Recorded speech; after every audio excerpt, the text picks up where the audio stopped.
Lululemon's new drop of daily essentials feels like a deep breath of fresh air.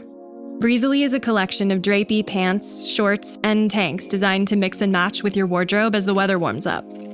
It's all made in our lightweight, stretchy Swift fabric. Throw on these everyday staples after practice and bring an airy feel to your daily moves. Shop the Breezily collection now at lululemon.com. Welcome, everybody, to a truly Papa-blessed episode of the H3 podcast. We are joined today by perhaps the most iconic figure in the H3 universe. 8 years in the making.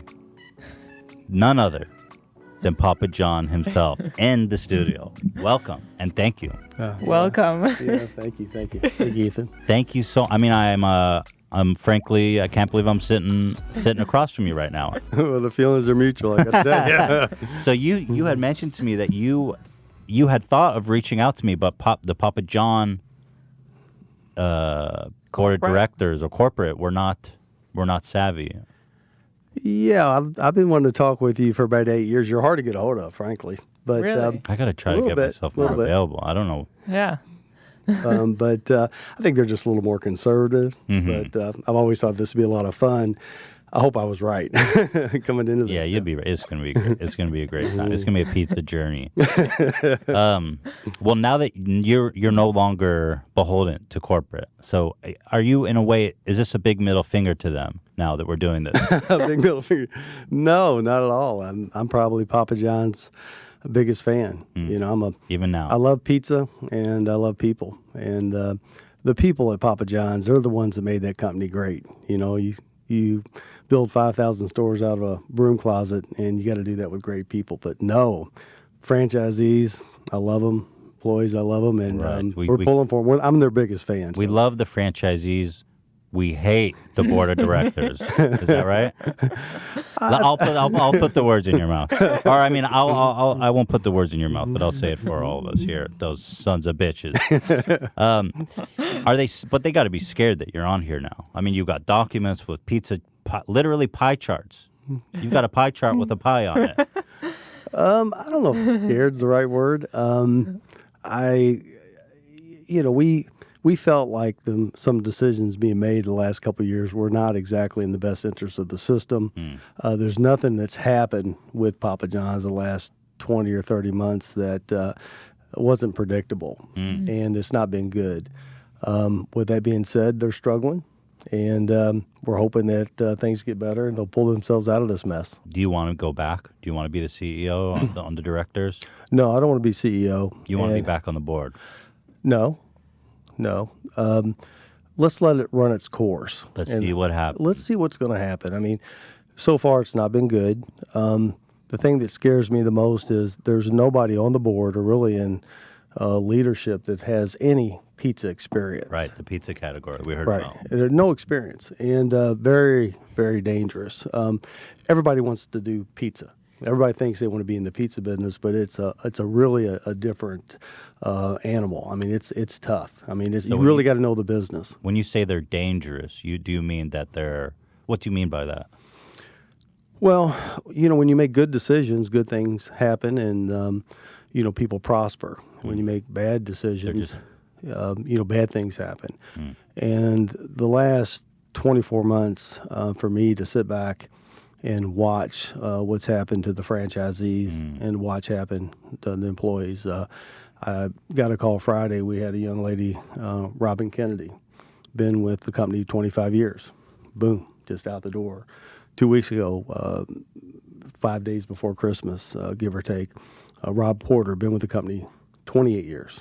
Boom, out the door, no notice. So when you're trying to build a culture, because we're really not in the pizza business, we're more in the people business. So when you're trying to build a culture that really promotes creativity and ownership and pride, and you do things like that, it kind of runs counterproductive. There's so much ground to cover. We've got the pizza conspiracy. We've got the media company that apparently extorted you and the company. But let me start from the top. Do I call you Papa? What do people call you? Papa. People call you Papa? What about your friends and family? Do they call you Papa? Yes. Everyone calls Really? you Papa. Yes. And so when did you become Papa? Well, that was interesting because we started doing the ads about the turn of the century, some 20 years ago. And we had the shirt tucked in and suit and tie and all that, but people thought I was an actor. And Right. yeah, they didn't really think I was a real person. Right. So we, Jordan Zimmerman with the Z Group, came up with Papa's in the House. Tuck the shirt, put Love the the jeans, Papas in the house. Papa's in the house, the boots, all that, and then it became Papa John's, and then it became Papa, and then about 4 or 5 years ago, I actually had to change my name from John Schnatter, which is German, to Papa John. So we actually changed the name. Oh, you are Papa You're John. It's like on your identity, like ID, or what do you mean? Yeah, he changed. It's just changed on the perception and the persona of the Okay. brand because nobody knows Schnatter. Oh, so John is just an alias. There's no real John. No, I am John. You're Papa John. Yeah, that's where they came up with the name John. A roommate in college, Ball State University. He knew my name was John. He came up with the name Papa. Oh, Papa. Papa Okay. John. Right. I promised him a pizza a week for the rest of his life. Did he get it? He never came forward. Now, how can you be fifth floor La Follette, 1982? You come up with the name Papa John when there was no stores.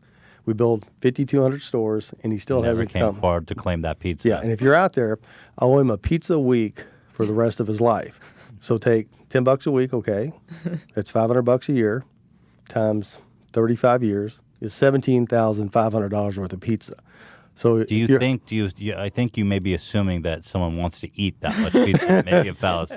Well, if you come forward, I give him the cash. Yeah, or the cash. You can I redeem give him them. the cash. Yeah. So you called you Papa before you even had kids. It Yes. had nothing to do with Yes. anything. We had the recipes, we had the layout, we had the equipment, we had everything but a name. And he's a dorm mate, fifth floor of La Follette. That great And Italian. he comes up with it, and he puts it Papa John in print. And we were a print-driven business back in those days because it was all coupons. And I fell in right. love with the name Papa John's, and that was. And so, did you go by Papa ever since you opened your first store? Like, let me ask you this: I know you were recently divorced. You were married for a long time. Yeah, How many years were you married? 32. And at what was she calling you Papa? No, he never called me Papa. She called you John. Yeah, she called Okay. me John. Okay, she never called you Papa. I had a boat one time that wasn't a big boat; it was like 19 feet that I called Papa. The Papa. That's the earliest I can remember the phrase Papa. And I guess popping the up. kids call you Papa. That makes sense. You are their Papa. Yeah, Your employees call you Papa. yeah. They always Did you ever think to start maybe a second business, Mama? Mama Pizza. Yes. You did. Oh yeah. We play with all those kind of different Mama Johnny's. Papa Johnnies. That's very interesting. So I'll call you Papa. You ever get any kickback? Is it disrespectful to call you John? No. No, you're okay being called John. Yes, of course. Okay. Yeah. Okay. I'm just not sure because you prefer Papa though. That's just what they call Yeah, me. I that's never what they really call thought you. of it that I'm just hard. curious because it's like the one name anomaly, like Bono or Right. Edge, the Edge. Madonna. I don't know. So I'm just curious. I'm Kid curious. Rock. Kid Rock. Yeah. Rock. Right. That's not his name. Yeah. Yeah. The snotter though, they get rid of the snotter. That's hard. It They- doesn't roll off the yeah. It took me years to even. I used to call you Schnatter. Shatner. Snatter. Yeah. Snatter. Papa John. Papa John. Yeah. So, all right. I understand you are going through a divorce. Are you okay? How's everything? I mean, was that a long time ago? Was that recent? 4 months. Wow, that's That's fresh. very Yes. recent. Is it as bad as they say it is?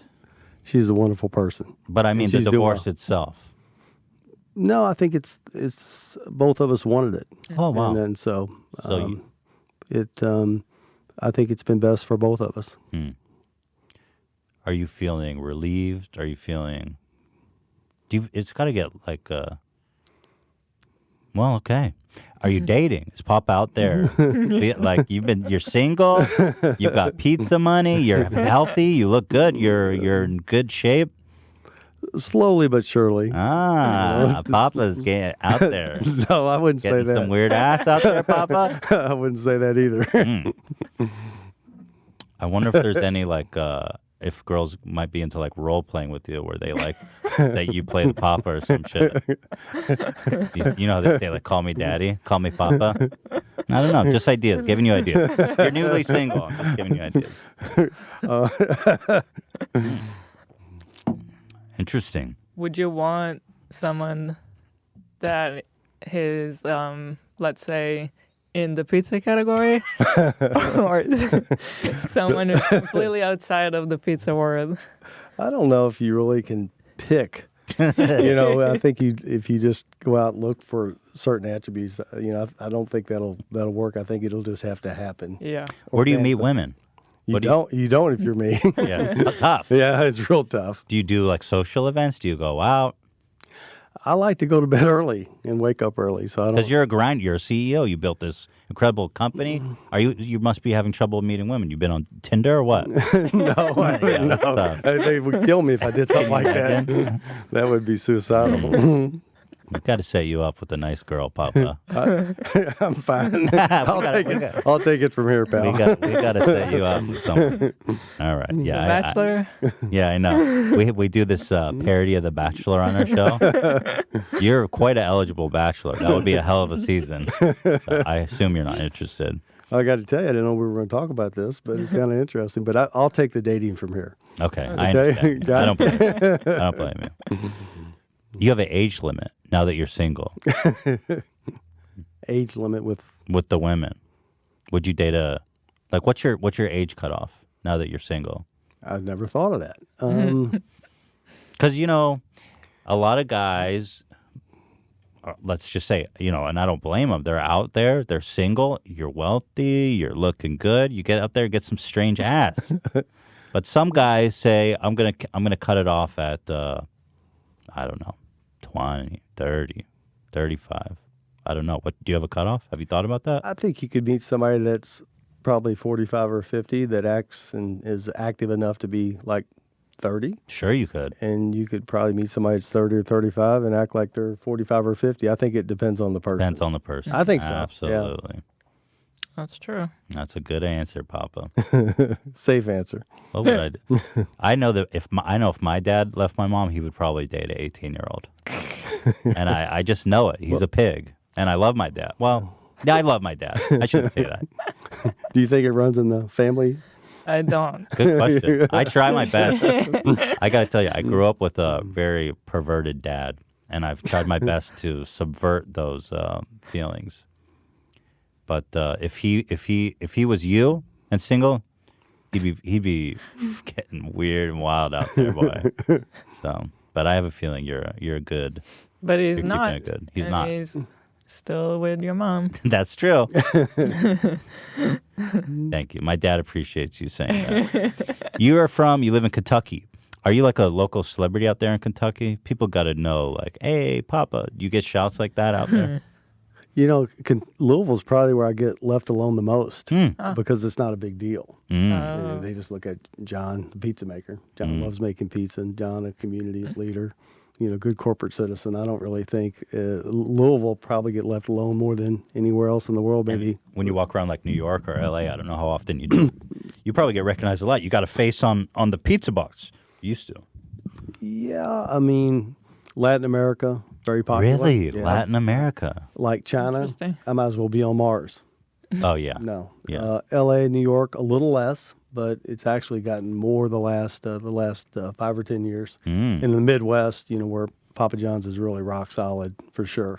You're sure. You're a superstar out there, probably. Not superstar, but they go, the pizza guy. The pizza guy. Give them a $10 off card, take a picture. And Oh, that's cool. You walk around with gift cards? Oh, yeah. That's wow, crowd pleaser. They got to love that. Yeah, and it's really cool because You got one for me?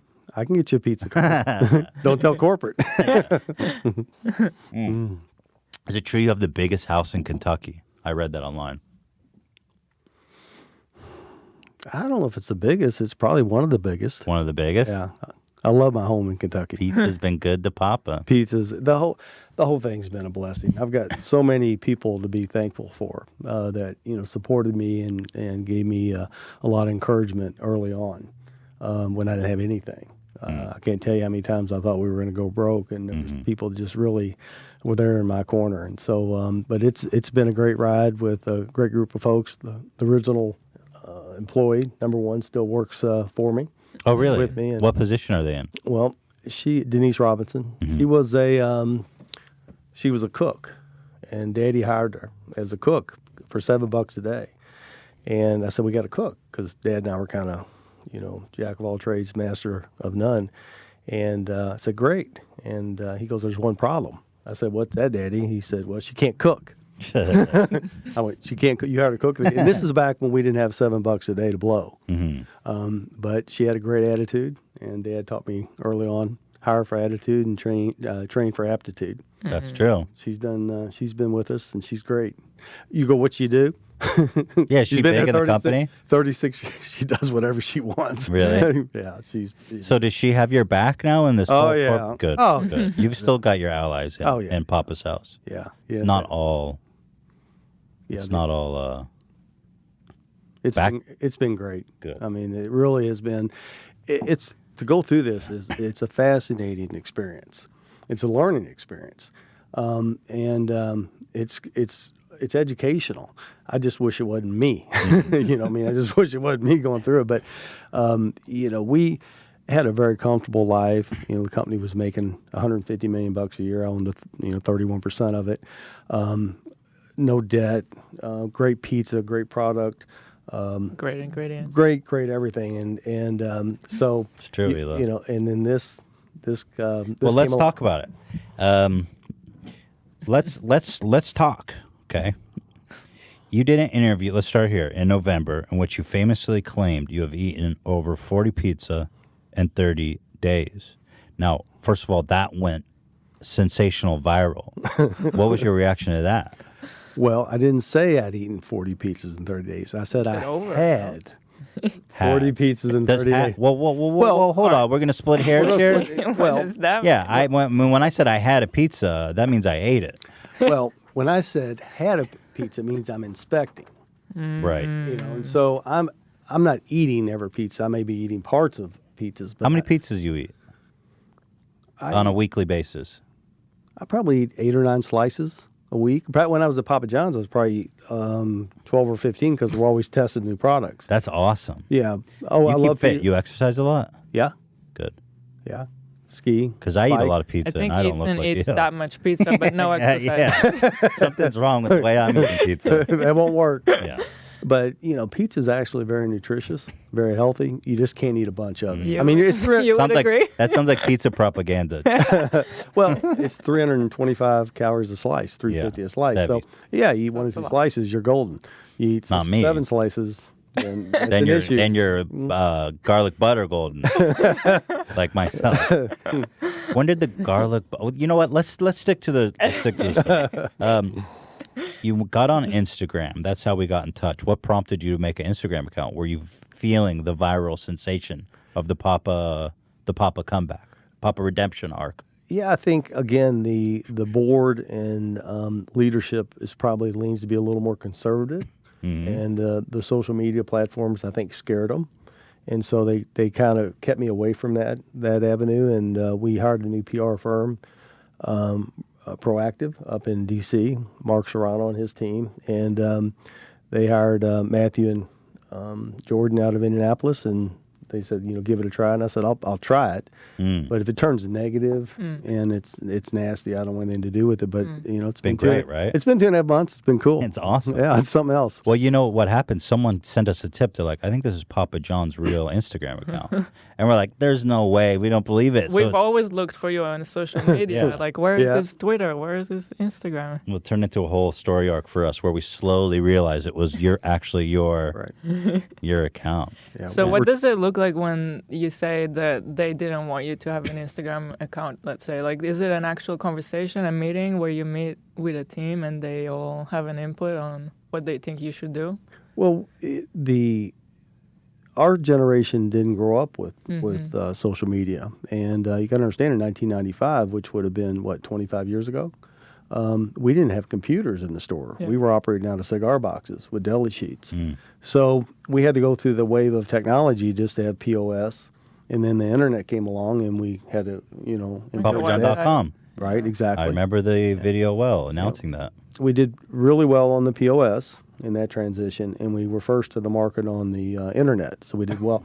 But then the social media came along, and I don't think anybody in the building at our age demographics understood it. Right. So Yeah. by not understanding it, I think we kind of frayed away from it. Yeah.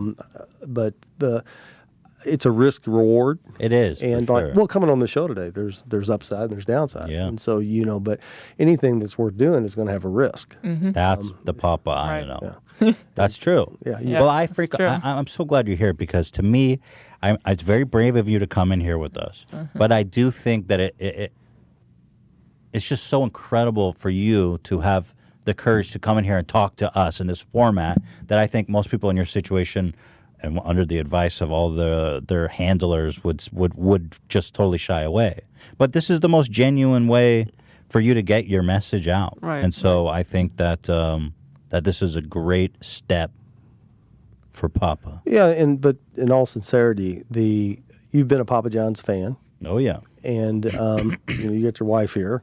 So, Absolutely. and I just felt somewhat safe. I mean, I That's know good. there's going to be parts of the interview that, like the segment we just left, where it's like I didn't know he was going to go there, but I knew that coming in that was going to happen. And Oh, it's gonna get worse than that. Oh gosh, here we Okay, go.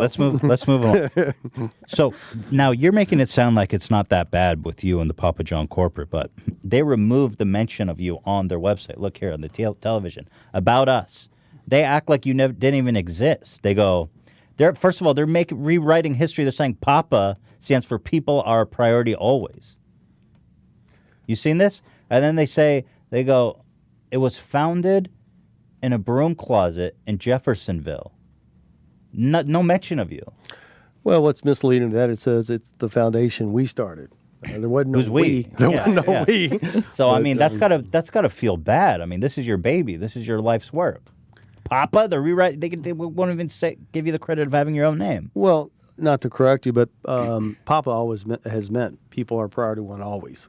We've always realized from the get-go you have to take care of your people first. That's always been your. That's thing. been it. So But, that's not misleading. That's it's not. Okay. But the What fact about that, the name that they don't mention that whose broom closet that belonged to?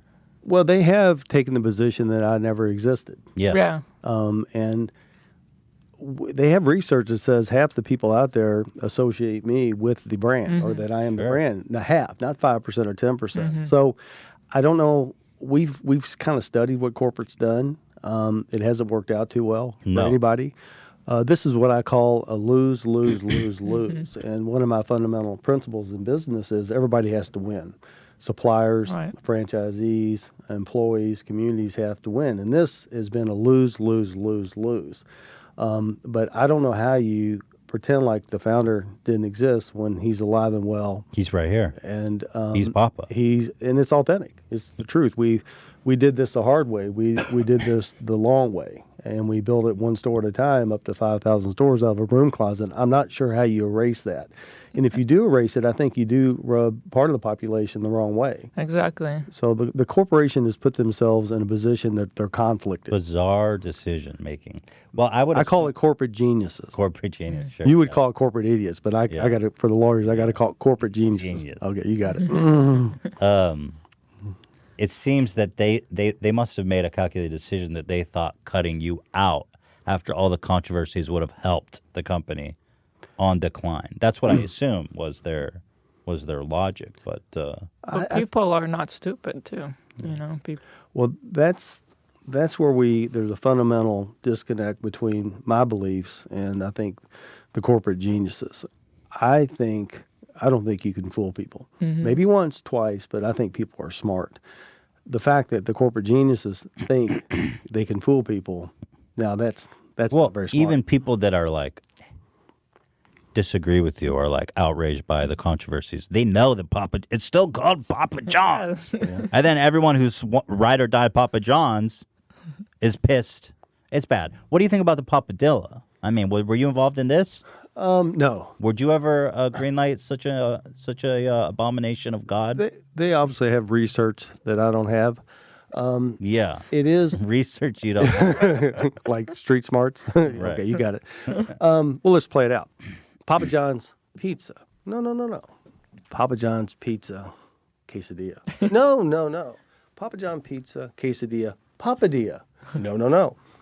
Papa John pizza quesadilla papadilla lousy calzone. That's what. yeah, it is. It's a lousy. How do you get that? That's what I said. I said, why don't you just call it a calzone instead of making it sound like? It's not a quesadilla. That in itself. Have you tried it? Yes. What do you think? Go ahead, Papa. Speak the truth. No, I mean it's a nice side item. You're being nice. You're being nice here. I can tell. I thought you were coming in gloves off, but you're being gloves off with you, not gloves off with the corporate. you're being nice. Here's my problem. I've got franchisees out there that I love, and Right. I You don't want to You hurt don't the wanna- company. I can't say negative. I would not have put all my eggs in that basket. That's for sure. The papadilla. Papadilla. Papadilla. You can't even say it. The papadilla. All right, well then let's talk about the people that like you claimed in your now famous interview that there was a conspiracy to out you as the board of directors, that it was completely fabricated what was recounted of your racist language on the phone call, and you've claimed that those who perpetrated this conspiracy against you should be in jail. Do you still stand by those statements? Well, let's go to the last. As a shareholder, you really can't put a board of directors in jail. Now, you can take their homes if they violated the duty of loyalty and duty of care, which they have on multiple cases. So we'll see how that plays out in the courts. But you can't really, as a shareholder, put them in jail. Okay. Well. Anyway, I understand you're just speaking at a matter of speech, but the conspiracy, the fabrication. These are people at the highest level of the company who have conspired to ruin your life. In short, right? Do you agree with that statement? I do agree with that statement. And so, is this the day of reckoning you spoke about? Well, if you're a franchisee or an employee, that we just talked about two of them, 20 years and 25 years, God bless them. I mean, yeah, that's the day of reckoning when you lose, your career, you lose your job. Franchisees, I mean, they are, this is very painful for me to watch. We had, you've seen the trajectory on sales and profit, and now you've seen it crash. Oh, yeah. And, that's very hard for me to sit back with my hands tied. No matter how much money I spend or what I try to do to help them, my hands are tied. I'm no longer running the ship. You can't help So it's hard to watch this because when you built the machine and you have people around you that help build the machine, cause and effect, trial and error. And you watch some of the things that are going on with people that have never been in the business, and you watch people get hurt. I mean, hurt bad. That's sleepless nights, and there's a lot of those, yeah. You referred to a day of reckoning for the board of directors. What did we mean? What is the reckoning? I heard rumors that the phone call, the notorious phone call, for example, you got a copy of that. Is that true? Yes. What question you want me to answer first? So, do you have the recording? Yes. Does it exonerate you? Yes. Oh, yes. Can we hear it? I don't know if you can hear it. I can tell you what it says. Again, you need to listen to the whole tape. What happened? Tell me about that conversation. When this went down on the 11th, the company or myself didn't have the tape. Laundry service had the tape. The company got the tape within 10 days, the call, but they wouldn't let me hear the tape until the next year, February of 19. So I was pretty sure what I said, and I know my heart. I know how I feel about this issue. I wasn't real worried about what I'd said because I wouldn't say anything that was going to put any of us in jeopardy. What I said was I never used the word. Mm-hmm. But you used the word. I said Colonel Sanders used the word. But did you use the N-word? I said Colonel Sanders used the N-word. Yeah. I never used that word. Yeah, but Completely you used the word. I said the word. Yeah, you said In that. I said reference to him. Into the word. Yes. What It's a little. in a confidential meeting with the ad agency that was supposed to be setting me up to protect this very thing. So the meeting was to make sure something like this didn't happen. So they should have said to you, well, Papa, you shouldn't, even when you're referring to the word, You shouldn't say the word. But what they did, as I understand it, is they recorded this call that was meant to be for racial sensitivity training. Correct. And leaked it. Is that It's a little worse than that. leaked it? They secret. Pardon me. Who leaked it? Like, how did it get out? We don't know. That's why we filed the lawsuit. Wow. Laundry Service in their response said they didn't leak it, but Forbes got the data from somewhere. So I don't know if they got it from Papa John's. I don't know if they got it from an executive of Papa John's. We're not sure. Who was on that call? Well, like, I guess someone on the call was recording it. Yes, we didn't know the call was being recorded. That's the bad news. It was secretly recorded. The good news is they recorded the call. You know, because what I said was not as anything anti-racist. I understand. You said you used the N-word, but you used it in the context of explaining that you're not racist.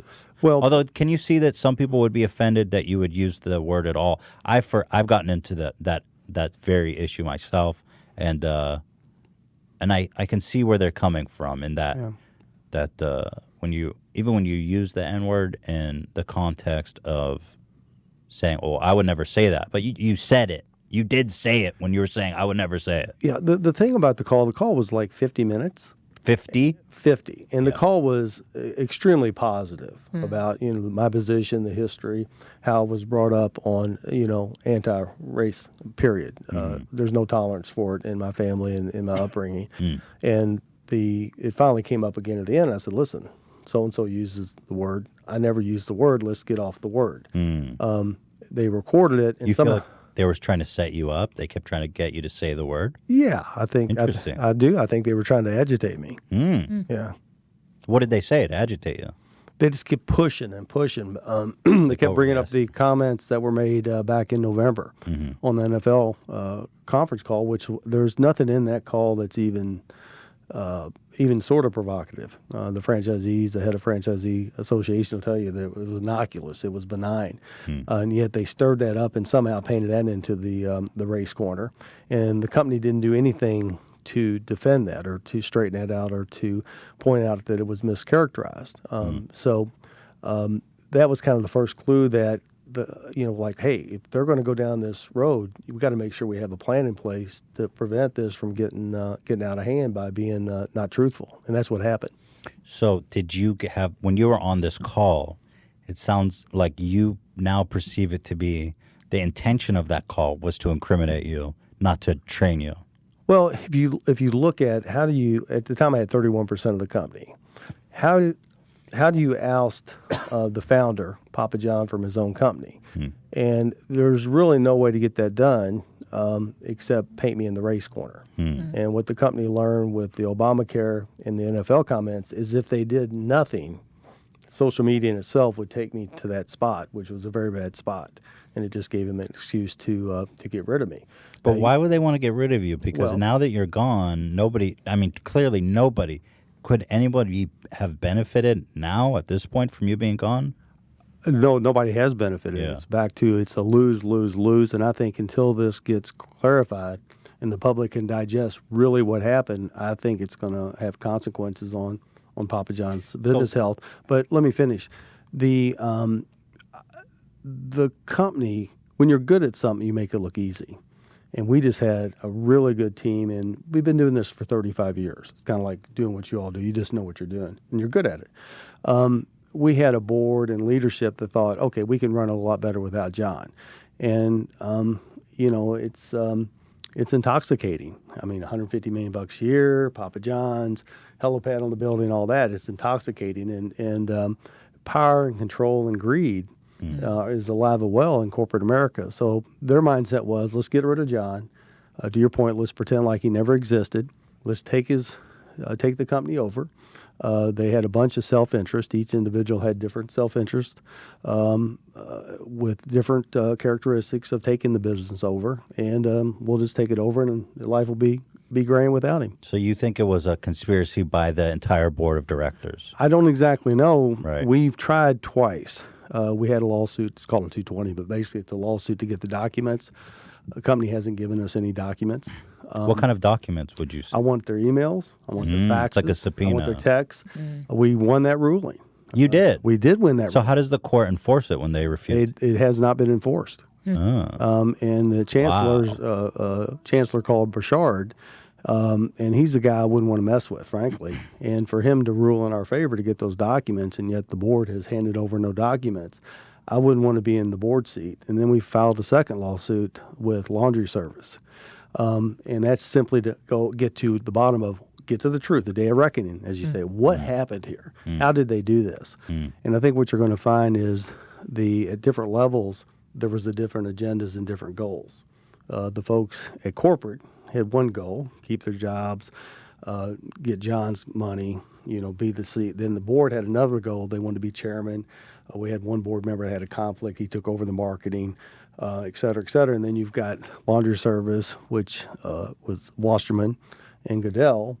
And they have another agenda, which is probably to shut me up and to take the company. You're Julius Caesars. You're the pizza emperor. Yes. And Guy, what was the name of your Richie. Richie was Brutus. Is that a good analogy? Did he stab you in the back? That's probably the best analogy I've heard on the Richie. Senate? No doubt about it. Wow. Yeah, no doubt about it. That was painful. I mean, Steve had been with the company 20 years. Hired him at $6 an hour. Last year he made $6 million. Nice payday. And then he, pulls a stunt like this. But that's something he's going to have to live with. And you haven't spoken to him at all. No. Yeah, not good blood. What would you say to him if you saw him? Oh gosh, what would I say to him? I don't think I'd have to say anything. I think I would he knows how disappointed. You would look at him. He knows how disappointed I am in him, and he knows how disappointed he is with himself. Steve feels bad? I don't know, but this guy hurt a lot of people. We mentioned two, but literally thousands of people have gotten hurt by Steve Ritchie's selfishness and ambition and disregard for the team and other people. But the guy's hurt a lot of people.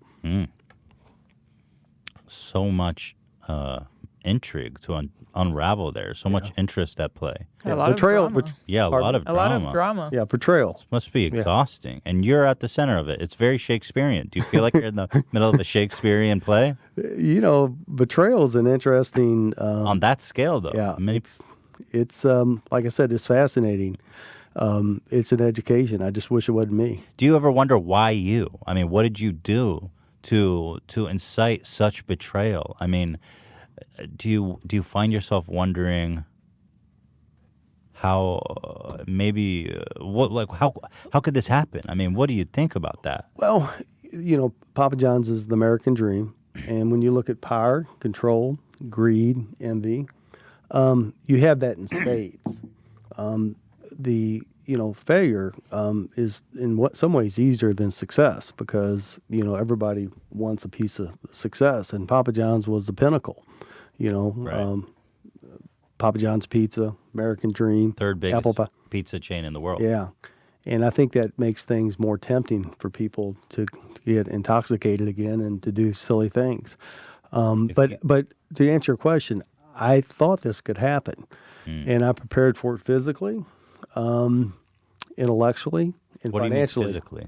Well, you have to go through what I've gone through the last 20 months. You better be on your game. You better be rock solid because you're taking a lot of shots, and so you got to take care of yourself. You got to take care of your. You look healthy. You in therapy?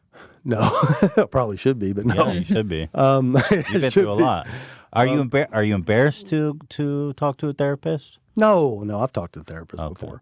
No, I think you need a good therapist. Yeah. In times like this. And, you got a good dog with you, who I just met. Yeah. That's good. But I knew this could happen. I thought this was going to happen. How long were you suspecting? You feel it. If you're an entrepreneur, you sense things. You sense the iceberg in front of you miles and miles before everybody else does. So I knew this, but I thought it would come from the outside in. I thought it'd be a hostile takeover, somebody, coming in and doing something crazy.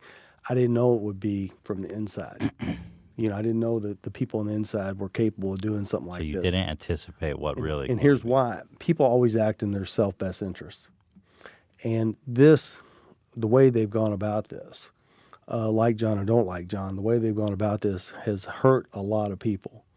It's hurt my employees. my franchisees, suppliers. This has not been a win for anybody. And I knew if they did something like this would be bad for them because it's stupid. This really is stupid. I mean, if you're going to get rid of the founder, do it over a period of time. Don't take him, outside, kick him to the street in one day over something he didn't say.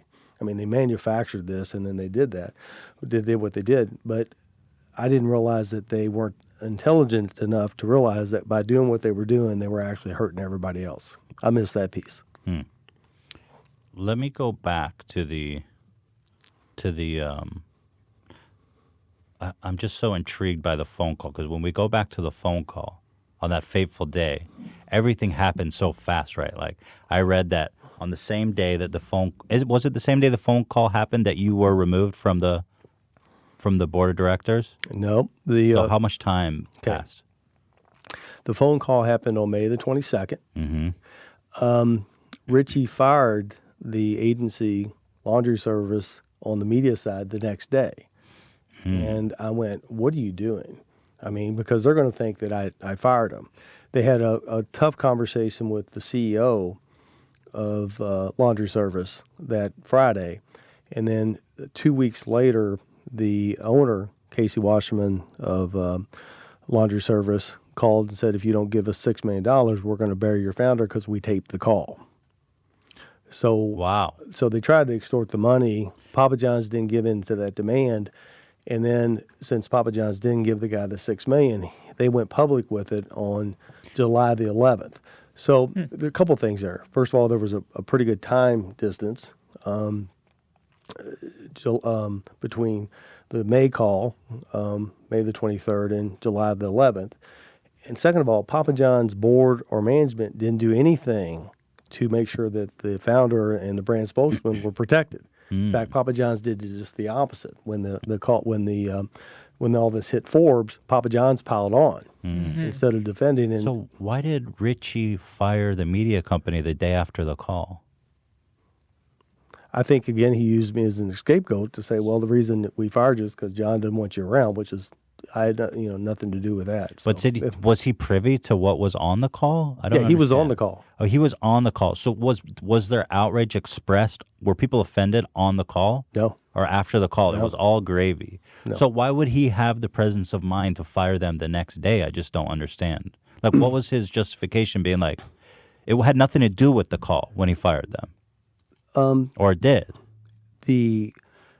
I think the folks in marketing realized that laundry service was the wrong firm to buy the media.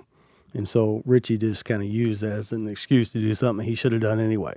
Okay, so I can speculate. It was unrelated to the call. I would be speculating. Okay. Yeah, yeah. So he fires them, and then how much time passed before they blackmail the company? A week or two, that's when they demanded the $6 million. Casey Wasserman. Richie said he was belligerent on the phone if he didn't get his $6 million. With a name like Laundry Service, you guys could have been more skeptical. It sounds like they're laundering money. Sounds shady to begin with, the Laundry Service. But I'm assuming this is a big, reputable media company. What does it mean to buy media? Okay, in marketing, there's at least two disciplines. With social media, maybe a third. One is you actually create the ads, creative, and shoot the ads. The second is you have the money to run the ads. The creative is maybe a $6-7 million a year account. The media buy is maybe an $80 or $90 million a year account. And that was all going through them. Yes. So they were. There was a lot of money going through them. There was a lot at stake by firing them. They were losing a lot of money. Yes, and it's a little bit worse than that because laundry service had hired a lot of people thinking they were going to get the media side of the business. That's my understanding. Oh. So they had invested heavily in Papa John's, and then when they were fired, you think it provoked them because it would put them in a very rough position? I don't know a lot about this because I wasn't involved, but I do know that they were worse than provoked. They were very upset that they lost the media side of the business. And so then they come a week later and say, pay us $6 million, which I'm just going to assume is what they spent preparing or something, maybe.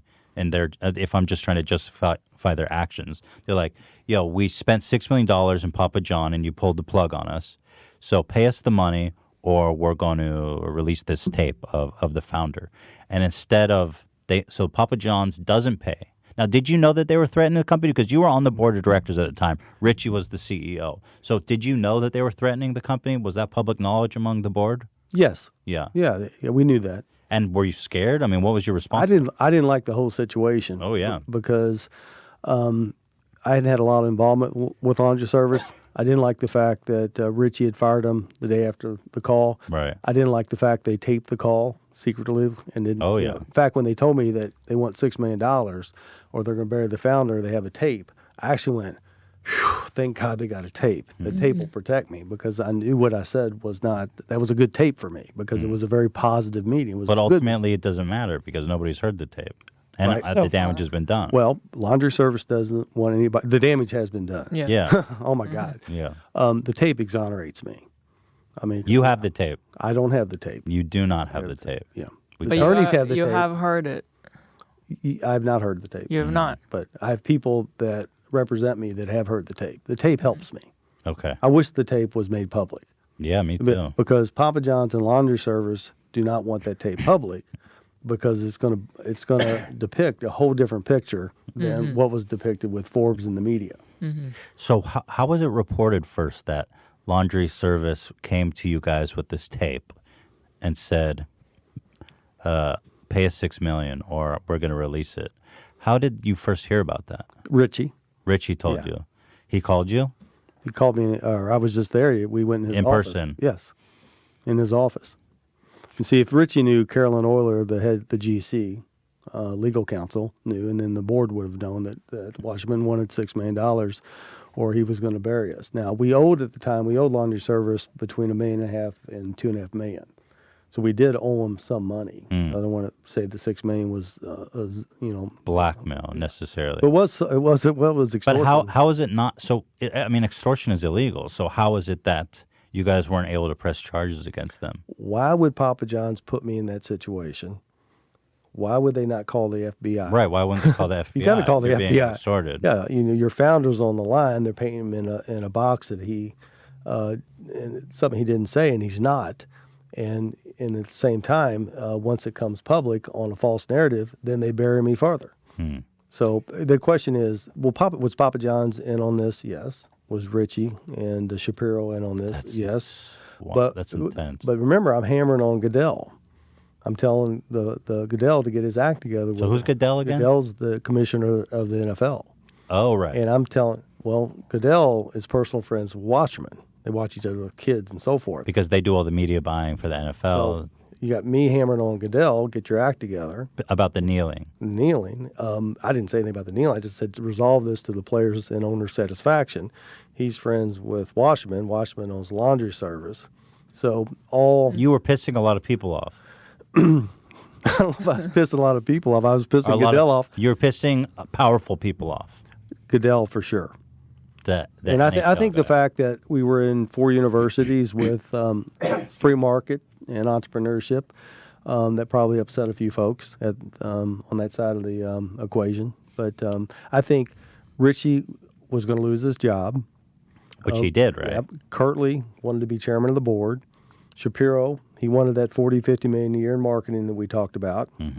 Goodell wanted me to go away. And Washington was pissed because he lost the media business. So I think you have a bunch of odd You're in events. the middle of a hurricane. Middle of a bunch. And look at the sentiment at the time with the public. You have all these movements that are going on that are we just fell right into it. And instead of the company being there to help and protect the brand, the spokesperson, they kind of piled on. Right. Were you not able to call the FBI yourself? We did. We have called the FBI. The FBI is looking at this, but I mean, you got to have cooperation from corporate and from laundry service. That's why we filed the lawsuit. See, the lawsuit will get a lot of discovery. A lot of the things of the day of reckoning, the truth will come out in this lawsuit. I'm fascinated by this first meeting with Richie. When you sat down in there, what did he say? I'm so interested by that. When at the time you thought he was a friend, an ally. We'll keep this pretty high level and move quick on this. But the meeting was supposed to be a meeting on the creative because they were going to put me back in the ads. They took me out of the ads from September, October, up till now. We're talking, June, July timeframe, maybe May. But we were going to go back in the ads, and so we went back in the ads, and we wanted to make sure on a PR front we were ready in case the race card came up because of the kneeling controversy. The meeting was supposed to be on creative, the other aspect of marketing. So I walked in thinking it was a creative meeting, and the first thing they put down is a sheet of paper. How many people were there? 5 or 6 of us. Okay, board members. No, not just executives. And Okay. my assistant was there. Richie was there. Okay. A guy named Joseph Stein from Laundry Service was on. Okay. on Oh, the so line. he was there. Yeah. What was he doing there if he was threatening you? Well, that was Wasserman. That was, remember, that's after 2 weeks after the call. Right. But wasn't okay? Go ahead. May the Talking 22nd. about the original conference call, not the threatening call. Oh, that's okay. So So we're meeting on the May the 22nd. We think it's a marketing meeting. Okay. And it turns into be the first, they put out a deck and said, the first question is, are you a racist? And I'm like, whoa, whoa, whoa, whoa, whoa. I know, it's a setup. go ahead. No, I'm fascinated. They say, So- "Are you a racist?" Are you a racist? And I looked around. I'm going, where did this? I thought we were going to talk about creative. And he said, no, we're going to talk about, anything to do with race and PR in this meeting because you're going to go to Chicago Sunday for some interviews. And I said, well, who else? How long have you all known we were going to do this meeting? And they said, well, about a day and a half or 2 days. I said, well, why didn't you all give me the agenda? You were irritated from the I was beginning. irritated because they pulled a fast one right from the get-go. So they're just trying to agitate and agitate and agitate. What other kind of questions on there? I mean, that's a hell of a way to start a sensitivity meeting. Are you a racist? Wow. Yeah. And how? And the call was for 50 minutes long. 50 minutes. And what other kind of questions do you recall You that know, I'm asking? You? upbringing, how I was raised, It wasn't really sensitivity. They were prodding. Yes. And did you get a sense that there was something off about the meeting? I never got comfortable with the meeting, but to the point where I was a little bit careful about my responses because I didn't feel good about it. But Yeah. and the comment at the end, nobody thought anything of it. Hey, y'all got to knock this off. Colonel Sanders calls black people the N-word. I never used that word, so let's just stop. But in this. their mind, they're like, "We got him." That's what I think you're right. Wow. And so, fast forward a week later, when you walk into Richie's office and he tells you that the company's being extorted, what was that meeting like? I go, what do you mean? And he said the guy was going off the deep end. He was belligerent. That was the word Richie used. I said, why is he belligerent? He goes, he wants his $6 million because he's got a tape that says, you said the N-word. I said, well, I didn't say the N-word in the context. I said, I never say that word. And I said, the tape's going to help us, Steve. And then so from, the end of May, 1st of June to the first week of July, they tried to get it resolved. So the lawyers are going back and forth. So I guess they didn't get it resolved until the end of July. So when they decide to make it public, what did they never actually released the tape. They just made an announcement. Like, what did they announce? Because the tape has never been released. So what actually did they say? When I got off the aircraft coming back from Columbus, Ohio on the 10th, 5 o'clock, Carolyn Euler called me and said, Who's that? the GC at Papa John's. And because she was trying to get the matter resolved, or so she said, with laundry service. She said the head of HR for laundry service is talking to Forbes about the use of the N-word. And that's the first notice I got. And a couple hours Your later. heart sink? Yeah, I went, oh gosh, here we go. Yep, you Yeah. knew it was I coming. knew, but I didn't know that the people on the inside that I thought were protecting me were actually setting all this up. And then Forbes called at 8 and said, we're going to run this article. Do you want to comment? I said, well, let me see the article. He said, well, you don't get to see it. You see it in the paper tomorrow morning at 5:30 and next day at 5:30. Did you leave a comment? No, I didn't. I didn't see the article. Right. I mean, I didn't know where they were headed. Do you regret not giving a comment? No, because I had no idea what was going on. Right. But you knew that you probably knew at the time it was going to be Papa John said the N-word. Is that what you expected? Or is that not what you expected? Knowing what I'd known through the NFL before, when I said, let's settle this between the owners and the players' satisfaction, and they turned that into race, I knew that it was a very dangerous position for me to be in. I knew this was not good.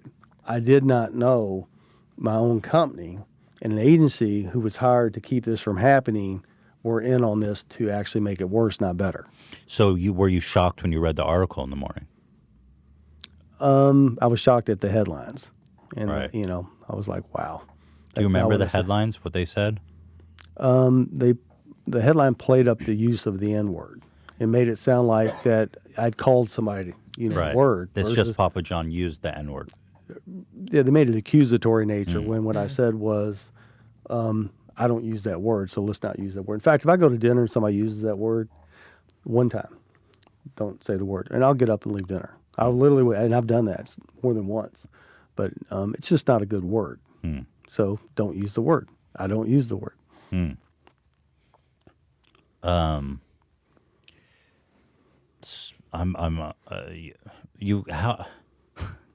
many times I guess I've never been at dinner with somebody who used the N word. I don't know if it's an area. Yeah, I don't know. Dinner, cocktails, whatever. Does it Yeah. happen? Does it happen? Oh, it's happened in the past. Yeah, but Yeah. it's a different lay of the land. Yeah. You think people? I mean, in LA, I guess people are more conscious. But you think there's still a lot of racism out there in your parts? No, I don't think it's prevalent, but sometimes you get somebody that's had a few drinks and they they get a little sloppy, and yeah, it's you're like, like, it's hey. not cool. Yeah, Yeah. I feel you. If it was part of their vocabulary, they wouldn't be somebody I'd associate with Right. anyway. Yeah. Right. But some people think it's cute or funny or whatever. try to be and- edgy. Yeah, and it's not. Yeah. So the headline comes out. It's shocking. The shock back in the media is immediate. Yes. And were you? And as I understand it, correct me if I'm wrong. You were removed from board of directors that very day. No. I resigned as the chairman. You resigned. Was that? How does that look? Because were you ousted? I mean, or you resigned? What's Okay. the difference? I don't want to get too technical, but this is corporate governance. The shareholders vote the board of directors in. Mm-hmm. So to get a board of director removed, it takes a shareholder vote. We didn't have a shareholder vote, and at the time I had 31%, and that would have been tough to get rid of me as a board of directors. The board of directors vote on who's the chairman. The board of directors asked me to step down as chairman because they felt like it would save the company. So Wednesday, the 11th, I'm still thinking the board of directors is still in John's camp. And I had a couple meetings with one or two directors that Thursday or Friday. I still thought the board of directors was in the John camp. It wasn't until Saturday night that he called an emergency meeting on Sunday that I went, oh my gosh, my own board is now going to use this to hurt me. Because I think the act of stepping down was like almost came off as an admission of guilt. I didn't have a choice. You didn't have a choice. Well, the board of directors, They voted you out. they would have voted me out if I hadn't stepped down. I see. Yeah. Wow. What a nightmare that week must have been for you. I mean, just what going on, right? Yeah, I mean, there was that that night, and then remember, by this time we had 2 PR experts on staff, and the Wednesday that this happened, 11th, was the last time they ever talked to me. So nobody on Papa John's has ever called to help. So you got 2 people that are supposed to be crisis management. You're in the shitstorm and nobody from the company's reached out. Are you suspicious? You're like, "Well, what's going on here?"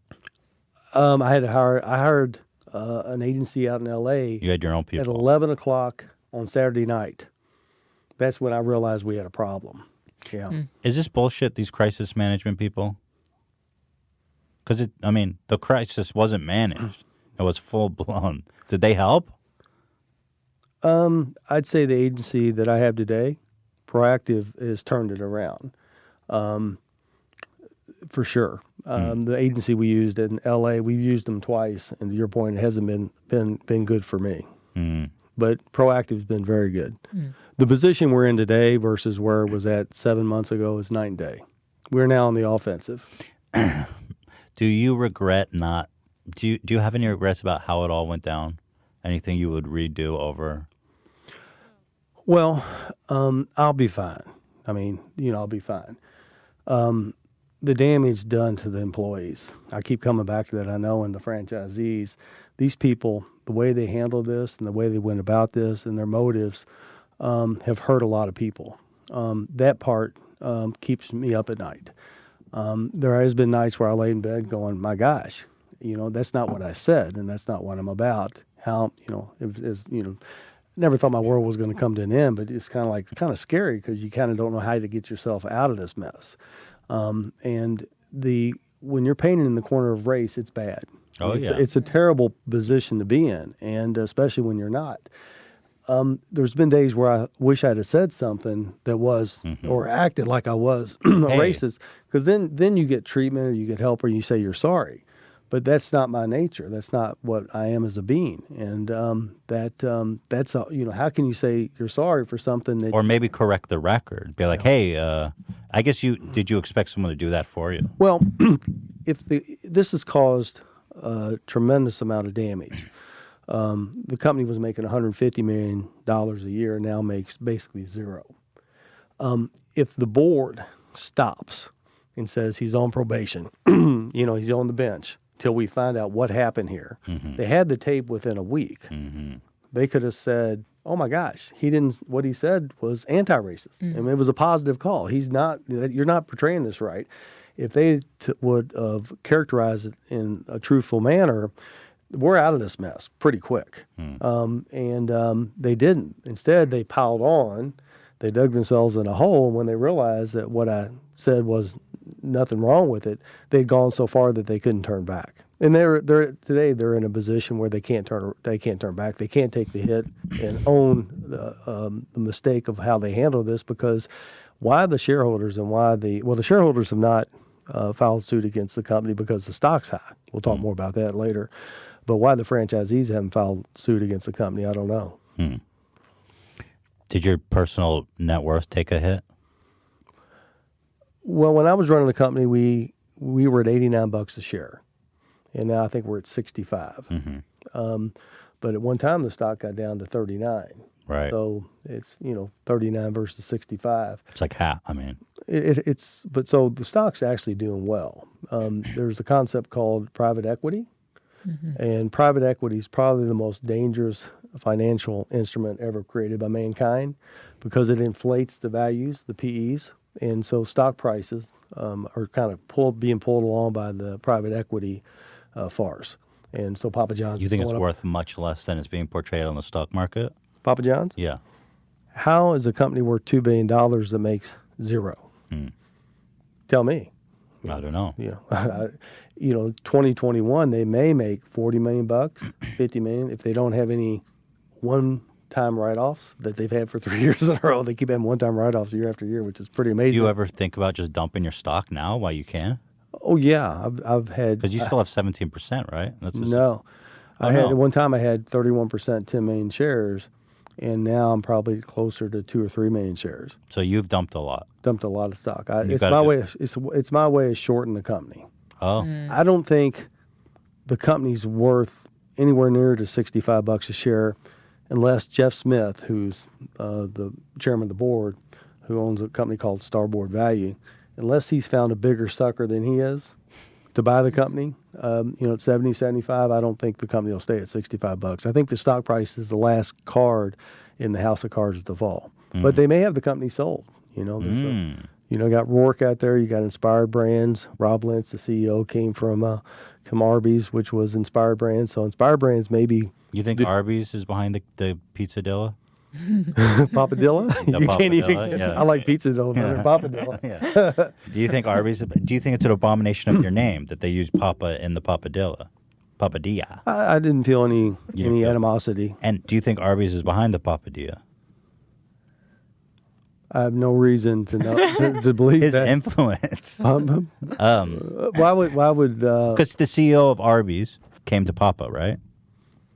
Yes. So I'm saying that madness, the Arby's madness. He's not from the pizza category. He has no pizza experience. Correct. So he's coming to Papa John's and he's pitching this crazy nonsense like the Papadilla. I don't know about off all the that. wall. I just know that the only way you can justify $65 a share is if you got a buyer. And so stay tuned the next 50 to 75 days. See what happens. And see if Inspired Brands doesn't come in and buy Papa John's. Now, when and by the way, if Jeff Smith can find a bigger sucker than he is, then good. Good for him. Who is John? Who? Jeff Smith is the chairman of Starboard Value. Now, he's a sucker. Why do you say that? because of $65 a share. Oh, I mean, his strike price is 51, and the company's worth $2 billion, and it makes zero. He's put money into the company to keep it. $250 million. Oh wow, that's a lot. Otherwise, the company was.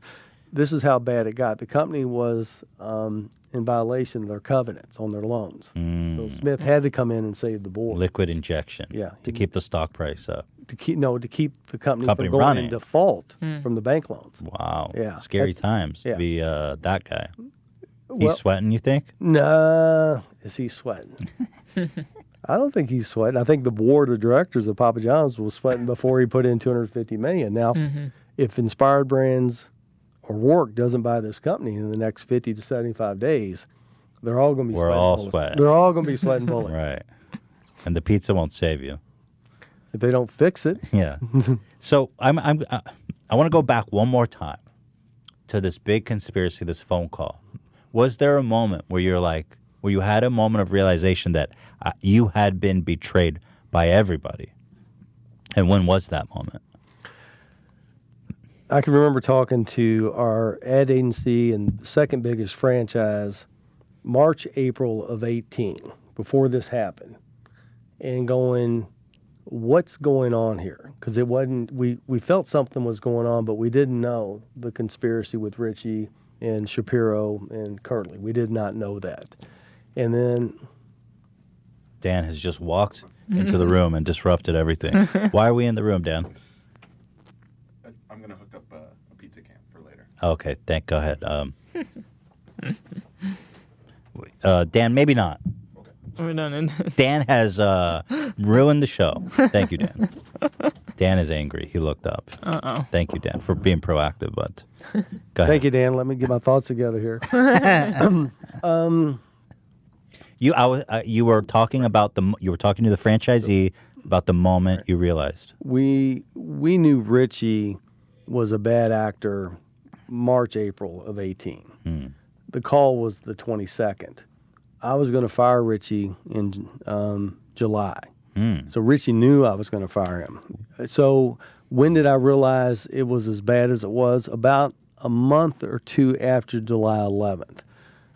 Because the company every day would do something to make it worse. Instead of trying to salvage it or make it better or, to get the truth out there, they actually kept painting me in that race corner. And so my own company was trying to throw me under the bus. So that was, and so that month or two after it hit the wire, I knew the company was my worst enemy. And to this day, the company's still my worst enemy. Right. When it comes to the PR or the N-word, because they won't let it go. They keep trying to bring it up. Why? Because it's the only way to keep me out. Once we debunk the N-word, which we're going to when we get the tapes, then the company's got a big problem. When you realized you were betrayed by your company, did you pick up the phone? Did you call somebody? Did you do something? What did you do? I would talk to my confidants. Zimmerman, the dean, Hearn, Aaron Thompson. Was there a moment where you stormed into Papa John's headquarters? Oh, there was some. By this time, they're mismanaging the company, and they're doing things that are going to hurt people. And you stormed into the office. didn't storm in the but I let them know that I wasn't happy. Did they ever not let you in? Oh yeah, I've been barred from Papa John's. So was there a moment you went there and they're like, "Sir, you can't come in"? No, there's moments I went there, and all the employees, when they saw me, they started crying because they're happy to see me. People were crying Oh yeah, to see Well, you. They know, man. You got to.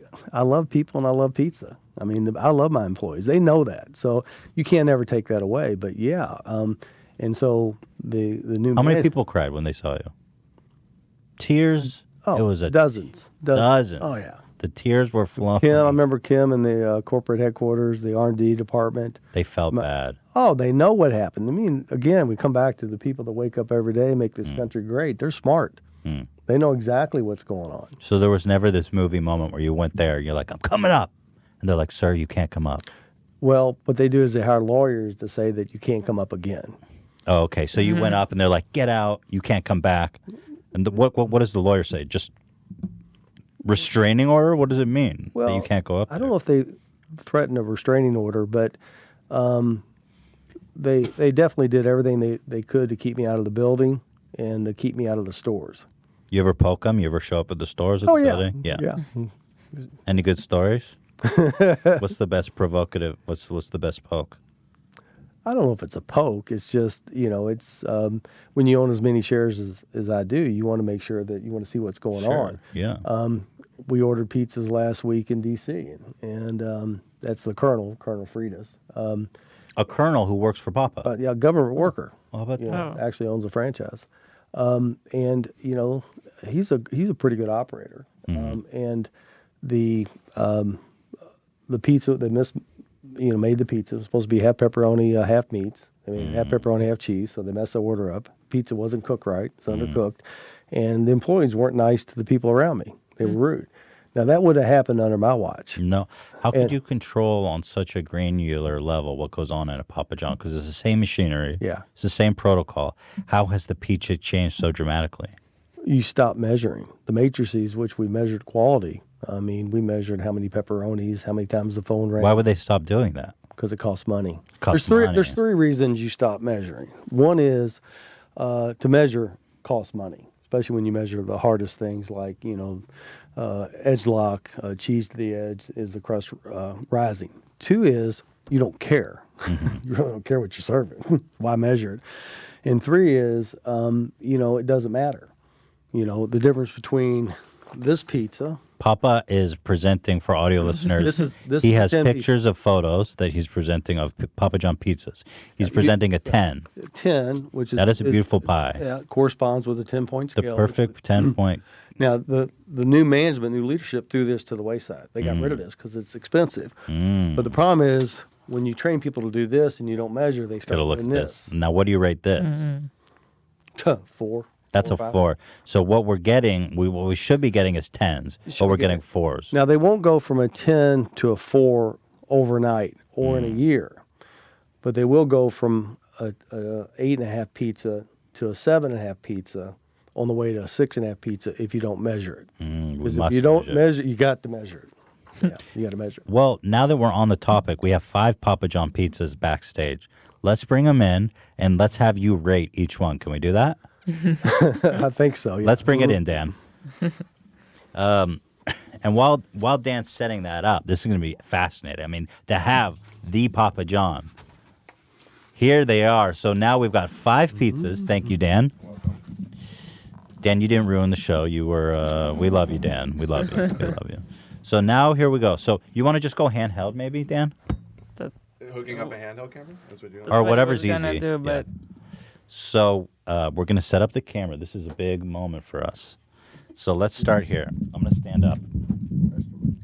What's that? Oh yeah. Oh, Let's sure. let's throw it to a quick break.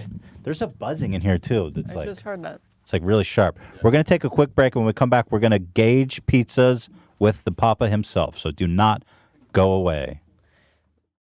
We are back with Papa John. We are about to rate on a scale of, what is it, 1 to 10? 1 to 10. The quality of these 5 pizzas. Now, it's from the same store. You know what we should have done is got 5 pizzas from 5 different stores. Because if it's a good store, maybe there's just one good employee who's making good pies. It's not representative of the whole thing. But regardless of that, here we've got a cheese pizza. You look at a shot. I mean, that looks clean to me. Give me that rating. Break that down for us. Okay. On the And bring the mic up to your mouth. Okay, 10-point perfect scale. Not a bad cook, little light, plenty of cheese. See the edge lock? The edge lock around the edge. Edge lock. You want it edge locked because if you don't edge lock it, when you take a bite, the ingredients will fall off. How's the edge lock? The edge lock is the cheese locked into the crust. How's it here? Good, better, but still sloppy. Oh, really? Yeah. What's a perfect edge lock? Let's try a bite. Okay. Here. Cheers. This is my. There's a perfect edge lock. Oh, just a perfect See, little. yeah. But Or- cheers. I've always wanted to. brother. Cheers Cheers. to Papa. Okay, there's a great edge lock. But on a scale of 10, that's borderline 8. That's servable. That's servable. I'd say so. Break that down. The crust could rise a little more. Mm-hmm. You want a little bit more like a French bread, where it's got the cells that are different. Or the pizzas just go through a machine though? How do they control the cookness? It's called an M-Dog. It's how you manage the dough. You got to manage the dough correctly to get it to react good in the oven. The oven's like a convection oven. It's real So it's warm. a dough process. Dough air process. Mm. Dough air heat. Yeah. But this is good pie. That's a good pie. Good pepperoni, butter in the right place. You could serve this pizza. That's. I'd be happy with that. I would be happy with that too. If that's the worst we serve, we're good. What do you rate that? If I was really hard, 7.5. Wow. If I was generous, 8.5. Wow. Because it's 7.5? not clean edges, Right. And you're looking gotta- at tomato sauce. How do we prevent the bubble? Is that unavoidable? No, that's dough docking. and That's it's with the machine? and then it's oven tending. But if you're not measuring it, this will slip into some bad habits. Right. So this is not bad habits all the way, but it's baby stepping away from this. So see, let's look at the other ones.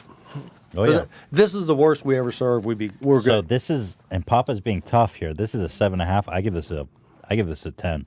I could eat this whole thing in 5 seconds, which I will the minute That's you're why gone. you do what you do, and that's why I do what I do, right? But you're the pizza. I mean, yeah, exactly. I don't run a pizza chain here. Now this is the That's funny. now this is the Heart Valentine's Day pizza. Does this predate your ousting? No, we did that product. Now how am I supposed to eat this? There's not a slice on it. Just beast mode it. I don't know if I've ever seen it. Now that's a papadilla. That's the new. That's now Ethan's papadilla. That's what that is. Look at that damn thing. No, I mean it's a gimmick. I mean it's a heart-shaped pizza, which is cool, but you still got to cut it. We can't rate this. I don't know why they don't cut it. That's a papadilla. That's a papadilla. Yeah, exactly. I agree. That's more like a quesadilla. Right. I don't know where they came up with this papadilla. It's a calzone. It's actually pretty good. But Yeah. this is fun. It's Valentine's. Yeah, It's got plenty of toppings. For what it is, it's fine. I agree. I'd give it a 10 because it's fun. A 10 for fun, everybody. But I don't know why they didn't cut it. Yeah, I mean, I don't know if they're supposed to cut it. I don't know if they're because I'm gonna take another bite of this. I'll make sure you get on your side. Yeah, you don't have anything. You don't have any cooties or anything. Jungle disease. I Now, don't one think- thing is they didn't. I don't think it travels with pizza though. One thing they didn't do is put the. No, they didn't salt. put the. No, I know. That's not a 10. I don't know that. Corporate genius is Go ahead. trying to save 12 cents. Is that what Okay. it costs? 12 cents? 10 to 12 cents. It's been a while since I've been there, but You ever think about cutting it for cost? me? Yeah. No way. You live and die by the butter sauce. Yeah. You're the only one in the game that does it. I love the garlic butter. Is We've it done that just since butter? we've done that since day one. Garlic butter, salt, and garlic. But we now have we do it in mass quantities, so it's a little bit different recipe, but it tastes the way we did it from the broom closet to today, 35 years ago. Was that your idea, the butter? We had a independent pizzeria in New Albany next to Jeffersonville, and they put butter in the box, and I liked the concept. And we started it, and people fell in love with it, and we never could stop it. I was like you- surprised the corporate geniuses haven't taken the butter out. They might. Yeah, they might. At I mean, 12 it's, cents a it's buck. like Yeah. $25 million a year, $30 million a Wow, year. that's a lot of butter. That's a lot of butter. Man, you Stay guys are tuned on that. supporting. Yeah, All stay right. tuned on that. Oh wow! So now this is the Papa's favorite.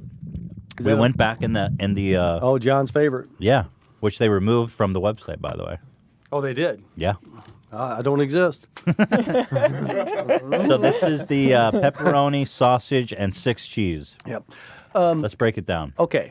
It's a little dry. The crust didn't quite have that good rise in it. You've got good distribution of toppings. There's a little bit of sauce on the edge. Edges are not clean. Again, we're in the ballpark of an 8. You are a tough pizza critic, my friend. Well, if it had a good rise to it, see, it's a little flat because they're not Right. managing the dough. Cheers. But see how flat it is? Right. You don't Too want that. flat. You're right, it is You- too flat. Yeah. But when you get to the point when you've done this millions of times where you can kind of see it. You're the all pizza that. god. You don't have to eat 50 pizzas in 30 days. You just eat a couple bites and you know what's going on. Are you pizza Jesus Christ?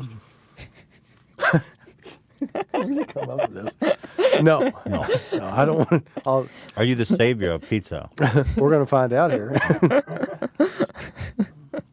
If you're the pizza Jesus Christ, then Richie is Judas. Do you agree that Richie is Judas? I agree, Richie's Judas. There you go.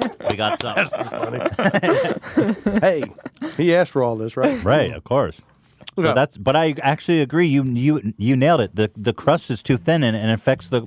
I don't like the crust. Makes it dry. It's dry. You want to keep that moisture. So what do you give that one? Because I didn't like that one because of the crust Well, issue. I give it looks. I could Looks almost good. get it to an 8, but again, they don't measure this The problem is it looks great, but it doesn't taste that great because because they of the crust. they no longer measure the rise. Come on. You got to measure the rise, and the best way to measure rise is a cheese pizza. Mm-hmm. So if you get the cheese pizza right, then you'll get all the other products right. But they stop this. How do you Because measure it's the been- rise? Because you cut it, and then you dissect it like surgery, Yeah. and you see how much that French dough look you got. And so, but what affects it? The dough? What happens if in the morning you go to make Okay, a the pie? age of the dough? You're not getting that rise. Then the dough is either too green, What do you do? too new, it's not warm enough, Mm-hmm. or the oven settings are not correct. So you got to tinker. You got to tinker, but we have a management system in place to make sure that that process happens correctly. But what gets measured gets done. You know, what you inspect is what you expect. Right. They stopped this. This is a problem. Huge problem. Huge problem. here Okay, we same go. problem. Wow. No, All right, see how they're plumped up here? Absolutely. Two fundamental things in a pizza. Ingredients out to the edge, ingredients in every bite. No ingredients there, no ingredients there. Right. Again, we're back to It's a this. desert. Yeah, that one. I'm having a huge problem with this area. Yeah, that product is not. That's not as bad as sinful as some of these other ones, but you're on your way to Papa this. is You're on your way to this with this. See, that's a disaster. It's a disaster. Yeah. And you're getting close. Let's try it. Now let's gonna test, be dry. It's gonna let's be dry. test the rise. This store is having a rise problem. They're not managing the dough, and they're not managing the dough because they're not inspected. That's not up. They're not up. 10-point perfect pizza scale went out the window when I left. That's our friend Richie. Judas. I'm gonna start calling him Judas. What's his last name? Steve Richie. Judas Ritchie. This is It's not good. not good. It's not good. The rise is all whack. So, if you're at home and you're not getting this with a good rise, you need to call the store and ask for a new pizza. You think they'll tell Domino's you- and Pizza give a guarantee. Why shouldn't Papa John's? No guarantee. Ooh, that looks That's a good. little better. That looks It's a little nice. better. That's going to be an 8.5 pizza. I I'd can love to look. see a 10. Well, if we got to get a little rise. I mean, if we had a little rise here, then we're approaching a 9 with this pizza. This one's going to be a little flat too. It's the same store. I mean, it's the same dough. Yeah, same dough. Same oven. Right. So it's a disaster. Not a disaster. It's just Papa John's. When the dough rises and it mixes with the sauce, when the yeast feeds off the sugar, it secretes CO2. When that CO2, that chemical reaction mixes with the sauce, that gives our product that zing. And if Thank you don't, if you don't have that chemical reaction with the dough, the rise, you don't No get zing. the zing. And this pizza doesn't have zing. And the zing is the capital P in Papa. I think so. Yeah, me too. It's not. It doesn't It's have like, the zing. Take a piece of Wonder Bread, little perfect cells, and take a good piece of French bread. There's a huge difference because one has a good rise and one doesn't. This product, it's not the recipe of the dough. I don't think they changed that too much, even though they changed it a little bit. It's how they're managing the dough. Wow. And see, there's 3 things that make a great product: consistency, how you put the product together, 10-point scale, and the ingredients.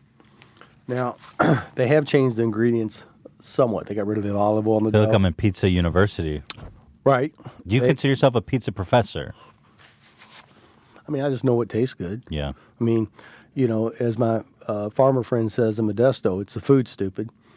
Most people have rocks for taste buds, especially the corporate geniuses. They really don't care if it tastes good or not. I mean, all they care about is stock price, earnings. They don't really care about the people and the product. But at the end of the day, people that can taste the difference and want to pay the difference, that's our loyal customers. Right. And if you get it right, they can tell the difference and they'll pay the difference. They don't eat the pizza. You know what I mean? Yeah. They're up in their ivory towers and they don't eat the pizza. I think you're right. Unfortunately, I think you're right. You need people that love pizza. The manager in that store is the center of the universe. The manager of Some of the universe. center of the universe. Oh. They're the glue that holds it all together. They're the one that builds great teams. They make great pizza, and they really make Papa John's go. Wow, that was a treasure, a treat. So, I mean, what was your overall impression? I think the presentation was good, but there's a real crust issue going on here. It's an epidemic, I would say. I would say it's the coronavirus of Papa John's. Well, as Ray Kroc said, your quality is only as good as your consistency. Right. And what you saw here is bad habits. Right. But they're consistent. Mm-hmm. And so, you want to get to the point where you're doing the right things in a very consistent way so that there's no surprises with the consumer. But there was a lot of good with these pizzas. I agree. But if you look at these products 2 years ago versus 18 months versus 12 months, every 6 months, if they don't measure it, it will continually get worse. And to the point where then your average score is a 6 and then you're dead. You're dead in the water. You're dead in the So water. when Dead in you the water. were running everything, how frequently do you do this kind of quality control? Ela, great question. How do you measure 1 million pizzas a day? And the answer is you don't. You measure 70,000 a year and you poll. Mm-hmm. And so if you measured enough and you incent what gets measured gets done, what gets rewarded gets repeated. So we paid bonuses on doing this the right way.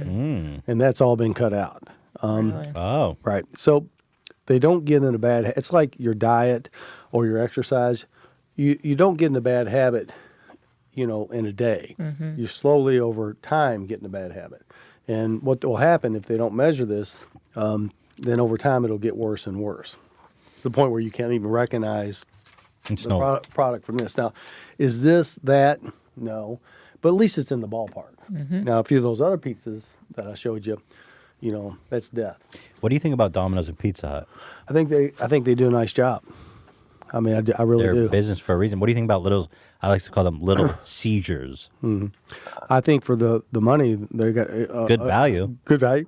They use fresh pack sauce. Good product. And that's the thing we were talking earlier about no experience.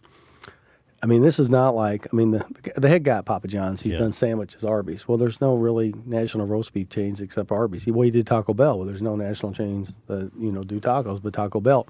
Pizza, you've got 4 big players that are all pretty good at what they do. Right. And then you got another half the market that's your independents, which are really good at guerrilla warfare.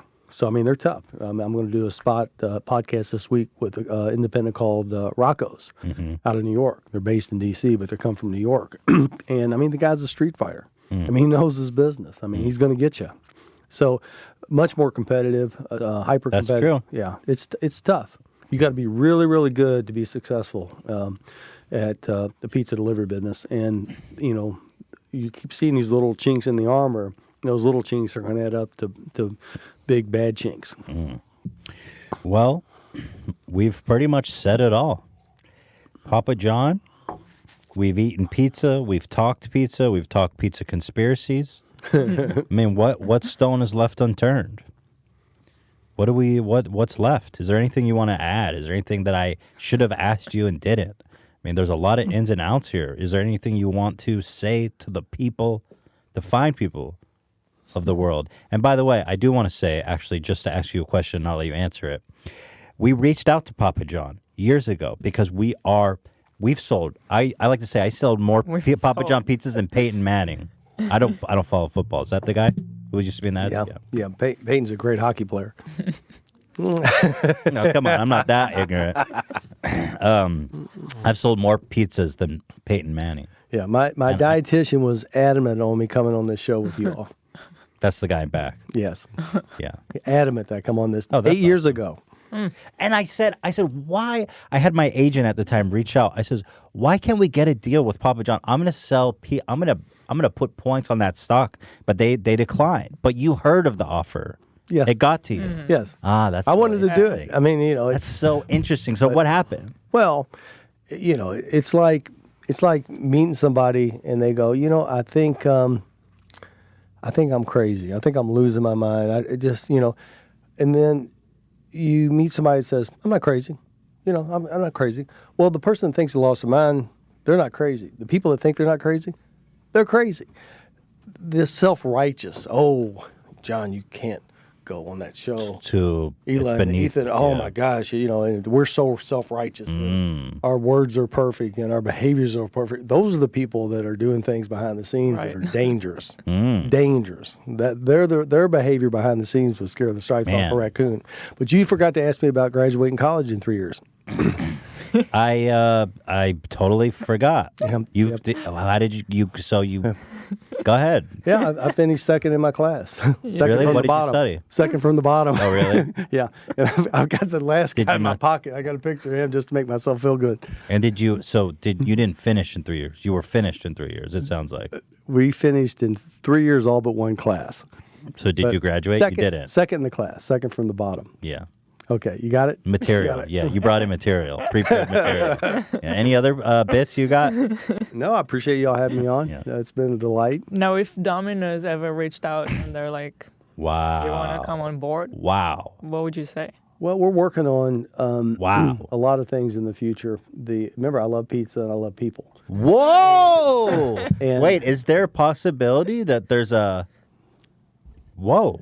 What are Well, you we did- announcing here today? Well, Ela. we always are in search for a better pizza, and we always are. Even Better when ingredients? when I was with Papa John's, you always got to have better ingredients. I mean, you can't make a silk Well, pork salad. Domino's has been making some big moves in the pizza category. Yeah, they've have. killed it the last 10 years. They've done really well. You think that there could be a worthy ally to you? I don't know about that. We haven't talked about that. I do know that we're always in search of a better pizza. I'm trying to And- decipher what that means. And there's a couple of pizzerias that really make a really, really good pizza that we're looking at.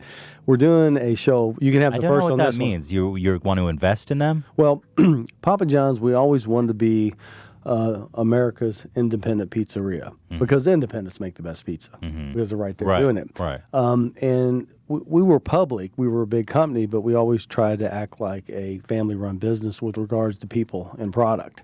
And that's what the independents do. They have to. They got to be scrappy, and they got to take care of the food. It's the food stupid. So we're doing a podcast with Rocco's, a pilot this week. You heard it for the first time up in D.C., and we're gonna hit Rocco's Pizza now. They know what they're doing. This is a ground up investment. Well, I'm not investing. I'm just going to go in. It's called Pizza with Papa. Yo, you're making a pizza podcast. With Wow. Pizza with Papa with Rocco's Pizza. That's our pilot. So what is this Rocco's Pizza? You seem Well- to be have a vested interest in their success. Well, I love small business. Yeah. Small business is what makes America great. And even as big You as think we, Rocco makes better pizza than Papa? he makes really good pizza. Wow. If they keep doing this, yes, I do, because he's making sure this doesn't happen. In fact, if you go into Rocco's, you'll see he doesn't violate. he follows that 10-point commandment. He gets Is it like the 10 Commandments? like the Ten Commandments. pizza commandment. It's like the Ten Commandments. But he's interesting. He's If Papa, if I'm reading between the lines, it sounds like you are in the beginning of getting behind a new pizza empire to rival your former. I see a great battle forging. Rocco's v. Papa John. no, but the show's all about the American dream. It's all about small business. And since I love pizza, what better way to go to the American dream to America's independence? And we're going to start off with Rocco, Pizza with Papa, and that's going to be fun. And then we got a few other things we're looking at with finding a better pizza. You know, we're always in search of a better pizza, and so the independent pizzerias make the best pizza. So we're gonna- Documentary? I wouldn't mind doing that. A TV show like Guy Fieri, like Papa Pizza Guy- with Papa? Well, Guy's a friend of mine, and Papa's not no guy. I mean, you know, the guy's really good at what he does. He knows food, too. He knows food really well. But I know pizza, so we're going to have fun. We're going to go out and be with the entrepreneurs of America, America's independent pizzerias. Big we're going to plan. top shop. Big plan. It's fun. I mean, he uses I mean, Rocco uses fresh pack sauce. He uses Stanislaus, which we're big fans of those folks. He's using Grande cheese, which is a higher butter fat, buttermilk. I'll talk about that. He's using a Baker's Pride deck oven. That's what we started in when we started in the broom closet. I'm fascinated by, you are a scrappy young man with a humble beginning. You've come to be extremely wealthy. I mean, how does that? Did you? At what point in your career did you be like, oh shit, I'm a wealthy guy? Well, in the broom closet, we did $200 one night. My brother and I were jumping up and down because we thought we were rich. Yeah. So we've always made a good living. No, but come on, there's a difference. Okay, between well, we're there's a difference between like a couple $100,000, $10 million.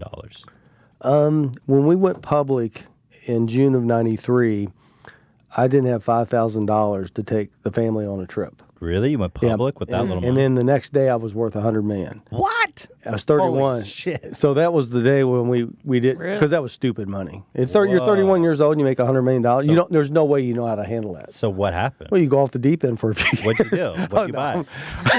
What? Everything. Tell me.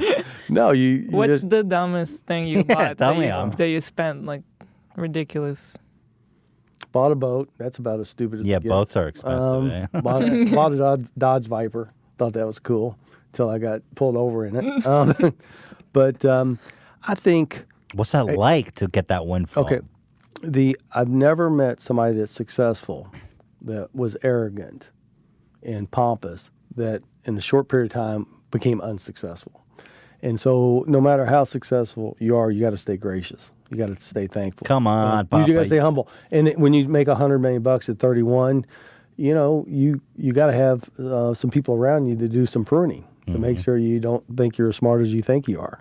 And so, was it bad? No, but could have been better. Yeah, but they don't write a book on this crap. Was that cash you just got? Cash, and Damn. It is. It's just cash. Just straight into your bank account. no, cash and Stock. So let's say Overnight. 80 million in stock and 20 million in cash. Nothing, So with that money, you probably buy a house, buy a Yep. boat, buy a Yep. car, Yep. and then you What put does some the in like a family money in do? the stock market or like a money market account. Yeah, you try to buy property, account, property, it's dividend always good, stocks. yeah. You buy some Warren Buffett. Some folks that know what. What about your family and friends? Were they like, whoa, this guy's like, do people act differently? I mean, that always happens, doesn't it? The friends, really, the family hasn't really. That doesn't change them. They're pretty grounded, because that's just, to respect the people that make this country great, is in making their lives better. I mean, that's really the key to happiness. That's how I get fulfilled. You find yourself withdrawn though as you become, because it's almost like it's hard to relate to other people when you become that wealthy, right? Do you find yourself withdrawn more? No, I don't have a problem. I mean, I actually relate better to a waiter in a restaurant or somebody that's driving a truck than I do a governor. I do much better with people that work for a living and are scrappy than I do with people that are wealthy. I can do both, but I can have that repertoire. But I'd much rather be with somebody I'd rather be with Rocco's Pizza next Yeah, week than those are people. than with the vice president. And I like the vice president. He's fine. Who would want to be with him? Who would? You'd rather be with Rocco too. Plus, you get a good pie on the Mike side. Pence doesn't seem like a lot of fun, but And I don't know. We're not touching He does- politics. yeah, in yeah, this interview. yeah. But how long did it take you to come up with the 10 Commandments? Do you have 10, an enlightening one day, the or 10 is it, point perfect pizza Yeah. scale. We had this from the get go, you did? but over the years you get research, and research refines little things. Like we always had an edge lock, but we didn't call it that, and we always tried to get the ingredients out to the edge. is this distracting you that I'm eating? No, I mean Because I think it's I'm great. genuine. I'm listening. I'm just trying to, the dichotomy of 1 minute you say it sucks, the next minute he's eating the hell out of it. I'm just trying to figure out what it's, but I don't think it sucks. It's just it has a little what did you call it? The crust issue? doesn't rise. It has a rise issue. That's all.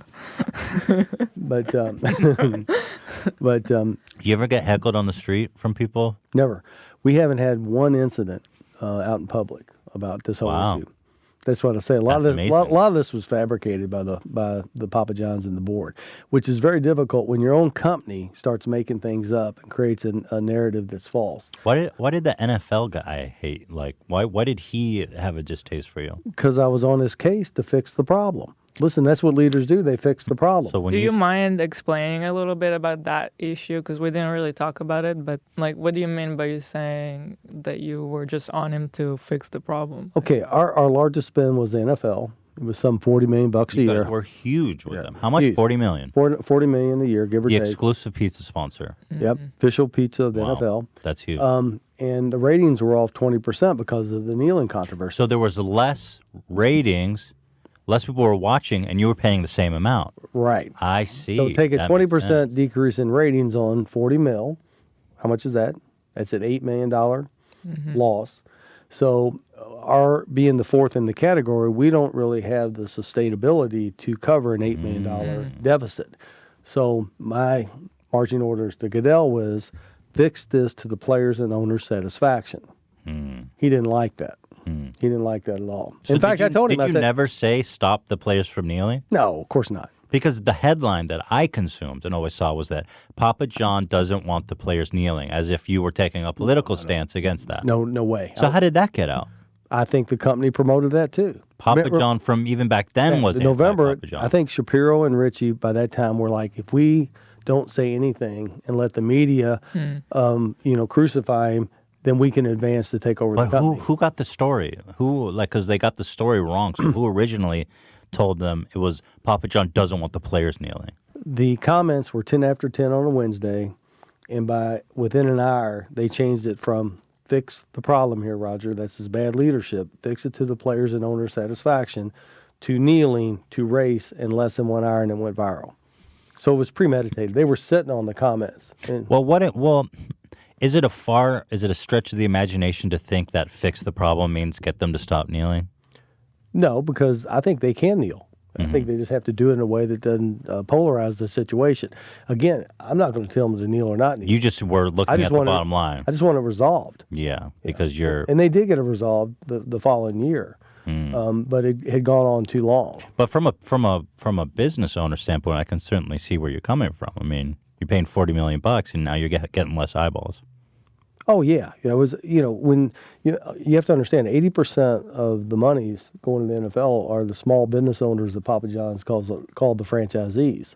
So we're expected to be good stewards of their money, and so when we're spending $40 million and we're getting a 20% discount on our spend, then it's my job as a CEO in a publicly held company to say, hey, we got to resolve this. We need to get this done. That makes a lot of sense. Yeah. And you feel that there were options for him to fix it? Like, what could he do? Well, he did fix it. They fixed He it the did next year. eventually. Yeah, I'm not exactly sure how he fixed it, but he did fix it within 10 months. They banned kneeling, didn't they?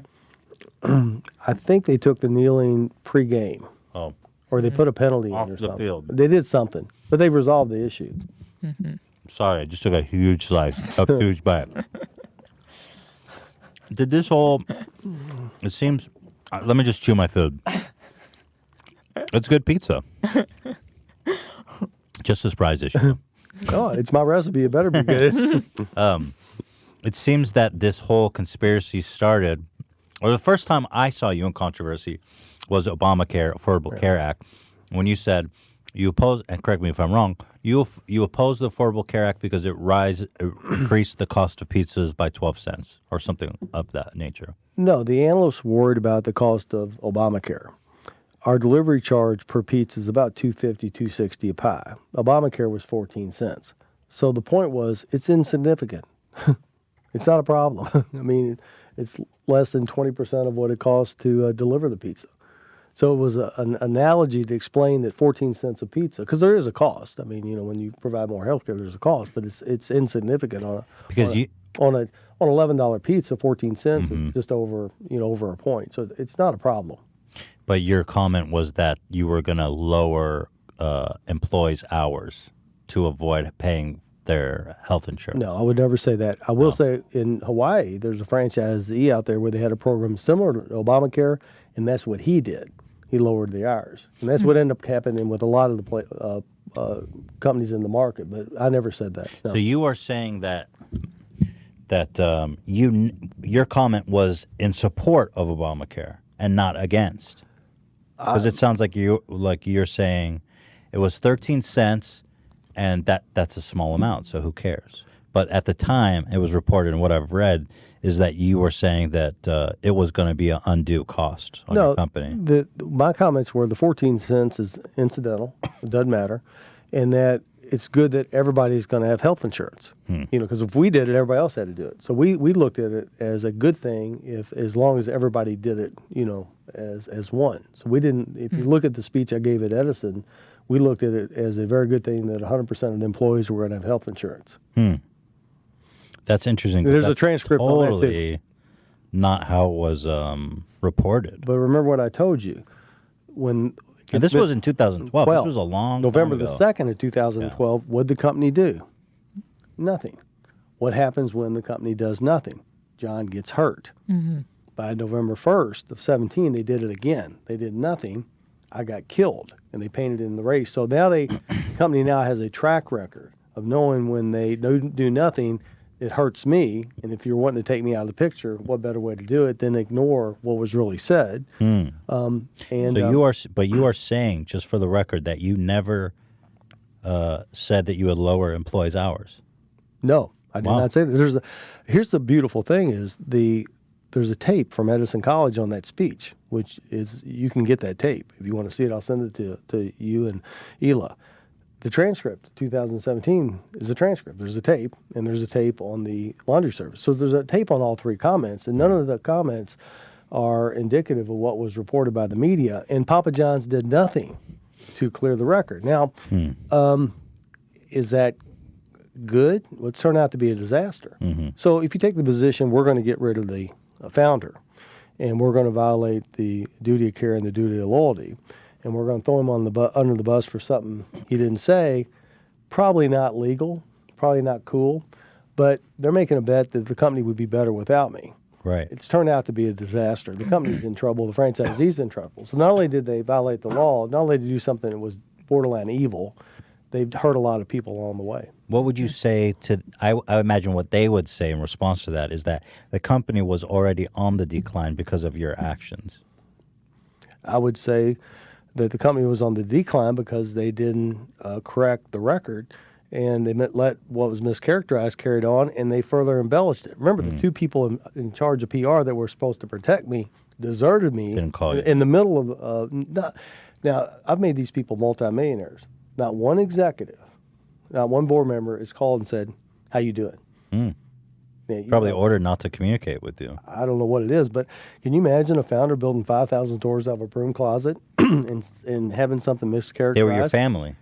They had them over the house at Christmas. You took them on trips, and they don't even call to check out on how you're doing. Now, there's some people that are Feels bad. They're pretty sad. That's pretty sad. That feels really bad. Yeah, I feel sorry for people that.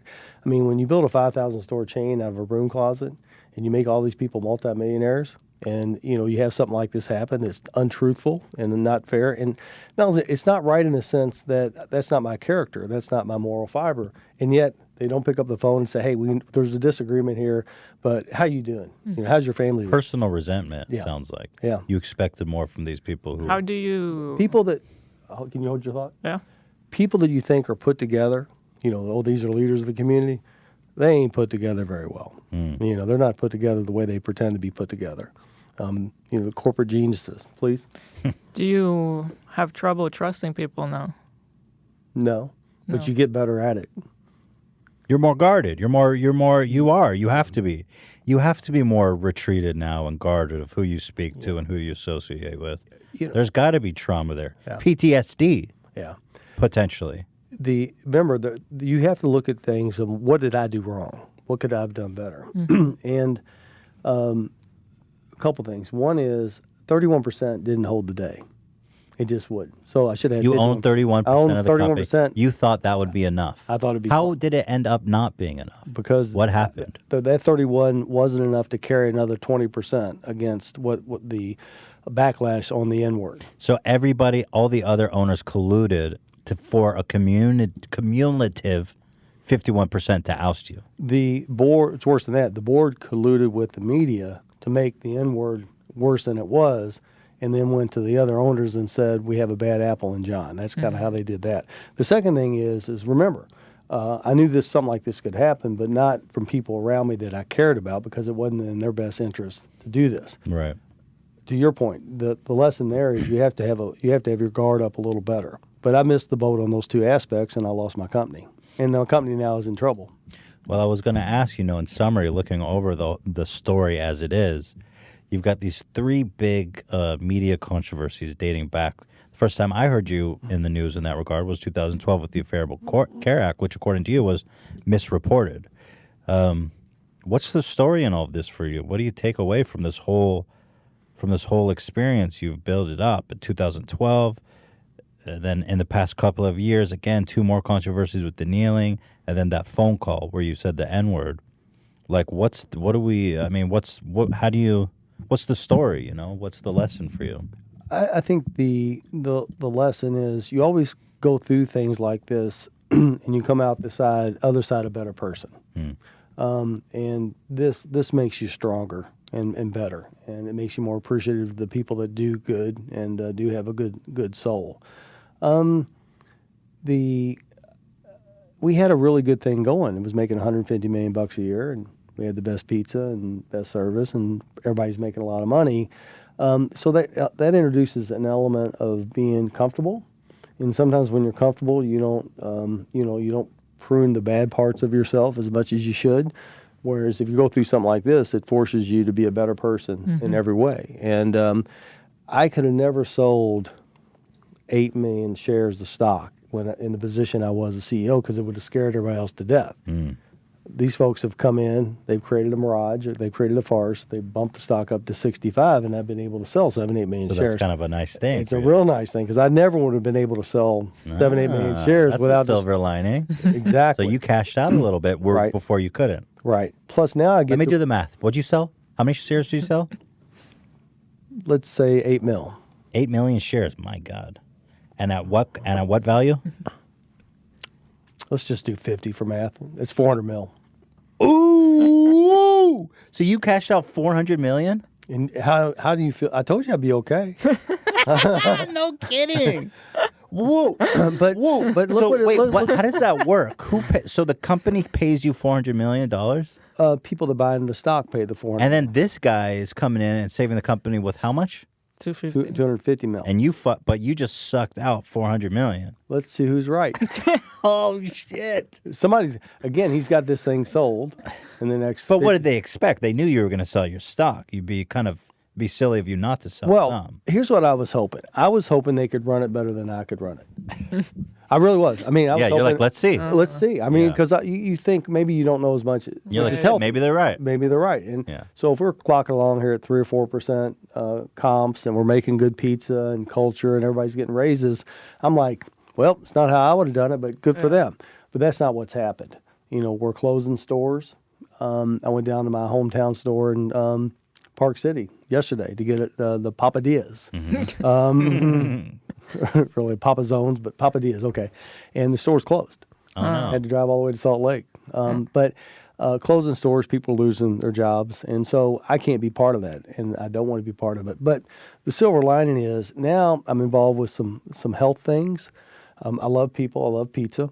And we've found some things that really can help people's health and make people feel better emotionally, spiritually, and intellectually and physically. That turns me on. Yeah, you got $400 million in the bank. You could do whatever the hell you want. Damn. That's Pizza's been good to Papa. It's been a blessing from God. I told you. Are you a religious man? Not religious, but Oh. there's definitely a higher power. Oh, for sure. There's the higher I was just power. wondering if faith had played a role in your life at all or helped you through this. When you've had your teeth kicked in like this, it puts you on your knees pretty quickly, which is a good thing. It makes Humble. oh my gosh, I mean, when you get your noggin knocked around like this on something you really didn't say or do, you get, I was always spiritual anyway, because I never understood how the speed of light's 186,000 miles a second. Mother Nature. I mean, I just find all that way above my intellectual pay grade. Yeah. But this will make you, this will make you humble in a lot of ways. So, Have you heard the term that us and our fans use a lot, Papa Bless? Papa bless you. You hear that all the time? Did you hear it before we reached out or got connected? I heard it, but I didn't know what it meant. Yeah. It's just a weird thing. I really don't even know how it started, but it's so prolific now. Everybody says Papa Bless, which is a reference to you, of course. So we've all been praying for you Thank you. this whole time, all these years. Well, it worked. I guess it did in the end. I mean, we got Rocco's. Rocco's We is coming got up. another How couple. much- I got another couple pizza places I'm working on. I can't wait to share with you. It's fun. And then we got this health thing going on. How many shares do you have left in Papa John? 2 mil, 3 mil. Damn, you are a very wealthy man. Jesus, Papa. When we took the company over and Wait, are you a billionaire? Does that make you No, a billionaire? I'm not a billionaire. That makes you close. Closer to $1 billion than 500 million. But Wow. That's an exclusive club. it's a blessing. And you can do so much good with those resources, and I plan on doing that. But we're having fun with people's health, and we're having fun with independent pizzerias. We're out to find a better pizza, and we're out to find a better way to go through life to help So other people. why don't you sell the rest of your stock? What's holding on to it? Well, you there's laws. Oh. Yeah, so you can only do so much at a time. So you would offload all of it and just move on if you could. I don't know if I would do that. I can't really say that because I don't know if what that would do to the stock if I said that. But Because it sounds like you're saying here that you're suggesting in an indirect way that people should sell their stock. what I'm suggesting is everything I did from 09 Bring out the 10-point, baby. to 17 to take the stock from $6.50 a share to $89. Every single fundamental thing we did on our principles, our values, our people, our interpersonal relationships, The principles are gone. they're violated. And also the company is in financial, it's being floated by this investment. So it sounds like they've artificially inflated the price of the stock. I mean, now's the time to get out if you got Papa John's stock, it sounds like. Yeah, the two metaphors that I've used is even if you love the car, you don't need to be in the car when the car crashes. Right. And the other one is, in my opinion, the ship has already hit the iceberg. And it's already lisping, but they got a camera that makes it look like it's level. So I think it's a farce. So let's see what happens. It's gotta break your heart. By the way, I hope I'm wrong. Yeah. I've Well, hey, you got a lot of money invested in that I've company. hoped that Still have for 2 2 million years, shares. for 2 years, and I've been ranting and raving and telling them, that this is a losing proposition, and they're probably tired of me telling that. But for 2 years, I've hoped I was wrong. You still have $100 million in that company in stock value at $50. At $65, it's a little more. But Oh, 65. Let me recalculate. Excuse me. it's 130, but keep going. Do you watch or have you ever watched something like Kitchen Nightmares with Gordon not. Ramsay? No? Oh, you don't watch that? It's good shit. Check You it like out. Yeah. Good shit. You watch TV? You watch food shows? Mostly sports. Sports, yeah, you're a sports guy. That must have been a real honor for you to get involved with that NFL like a dream. Yeah, that was lucky. Because I saw you with Lucky. those players, all smiles, and you were all on the field and doing all that. I mean, that must have been amazing. Yeah, Peyton was great. Montana was great. But now Marino was great. I mean, J.J. Watt was great. We had a lot of fun with Jerry Jones, the bus. Jerome, he was great. Shaq's been great. yeah, Papa Shaq. Papa I Shaq. wanted to ask you about Papa Shaq. Yeah, we're not. Shaq You must and have I been a fan of Shaq. Well, everybody's a fan. Yeah, everyone liked Shaq. Yeah. We just got to figure out what number he's going to wear 34, 36, or but So no. was the Shaq deal facilitated? That was after you were ousted, right? Yeah, I had nothing. So to is do that a with the deal. shame that you're like, damn, I like Shaq. I wish we could hang out. Absolutely. I mean, You ever talk to him? no, I've never talked to Shaq. Oh, I'm a big Shaq fan. Shaq sits on the board, but wow. I'm not as close to Shaq as I was Peyton Right. or Joe. Do you talk to them? I talked to Peyton, and those guys on a need-to-know basis until I get this controversy resolved. Because I can't. liability for them. It's a liability for them, and I can't put them in that position, Right. and I haven't. Yeah. But yeah. Wow, what a complicated life you live. It's a shame you never got to serve on the board the same time as Shaq. Right? That would have been interesting. Yeah. Although Shaq, here's where Shaq and I agree with Papa John's. He wants to use his voice, and the guys at Arby's want to use a different voice like they did at Arby's. I think they should use Shaq's voice. I really do. I mean, if he's gonna be your spokesperson. Yeah. Second thing Yeah. is they only use him 10-15% of the ads. That's weird. Shaq, It's real weird. did you, It's really weird. Shaq, get him in there. If you already if got he's him, the spokesperson, put him Get in there him in 100% of there. the time and use his voice. But I agree with Shaq on those two issues. But thank you all for having me. Thank you Thank so you much. for It coming was a joy. here. It was a pleasure. It was a marathon. We went for a while. You know how long we went? No. 2.5 hours. Okay. Wow. You didn't think you owe me. laughed at me. Well, let's see. You might owe me. I'll be back. Yeah? I'll be back. As the CEO and founder of the newest and biggest pizza chain, Rocco's. Mama bless. Mama bless. Mama bless. Yeah. Well, thank you, Papa John. It's been a privilege. It's been an honor. It's been a dream fulfilled, come to fruition. 8 years. 8 years in the making, baby. 8 years. Love Thank it. you. Thank you so much, All guys. right, Guys, we'll see you on Wednesday with PewDiePie. So we'll see you then, or well, on Thursday. But anyway, guys, have a great. God, have a Papa bless. Papa bless.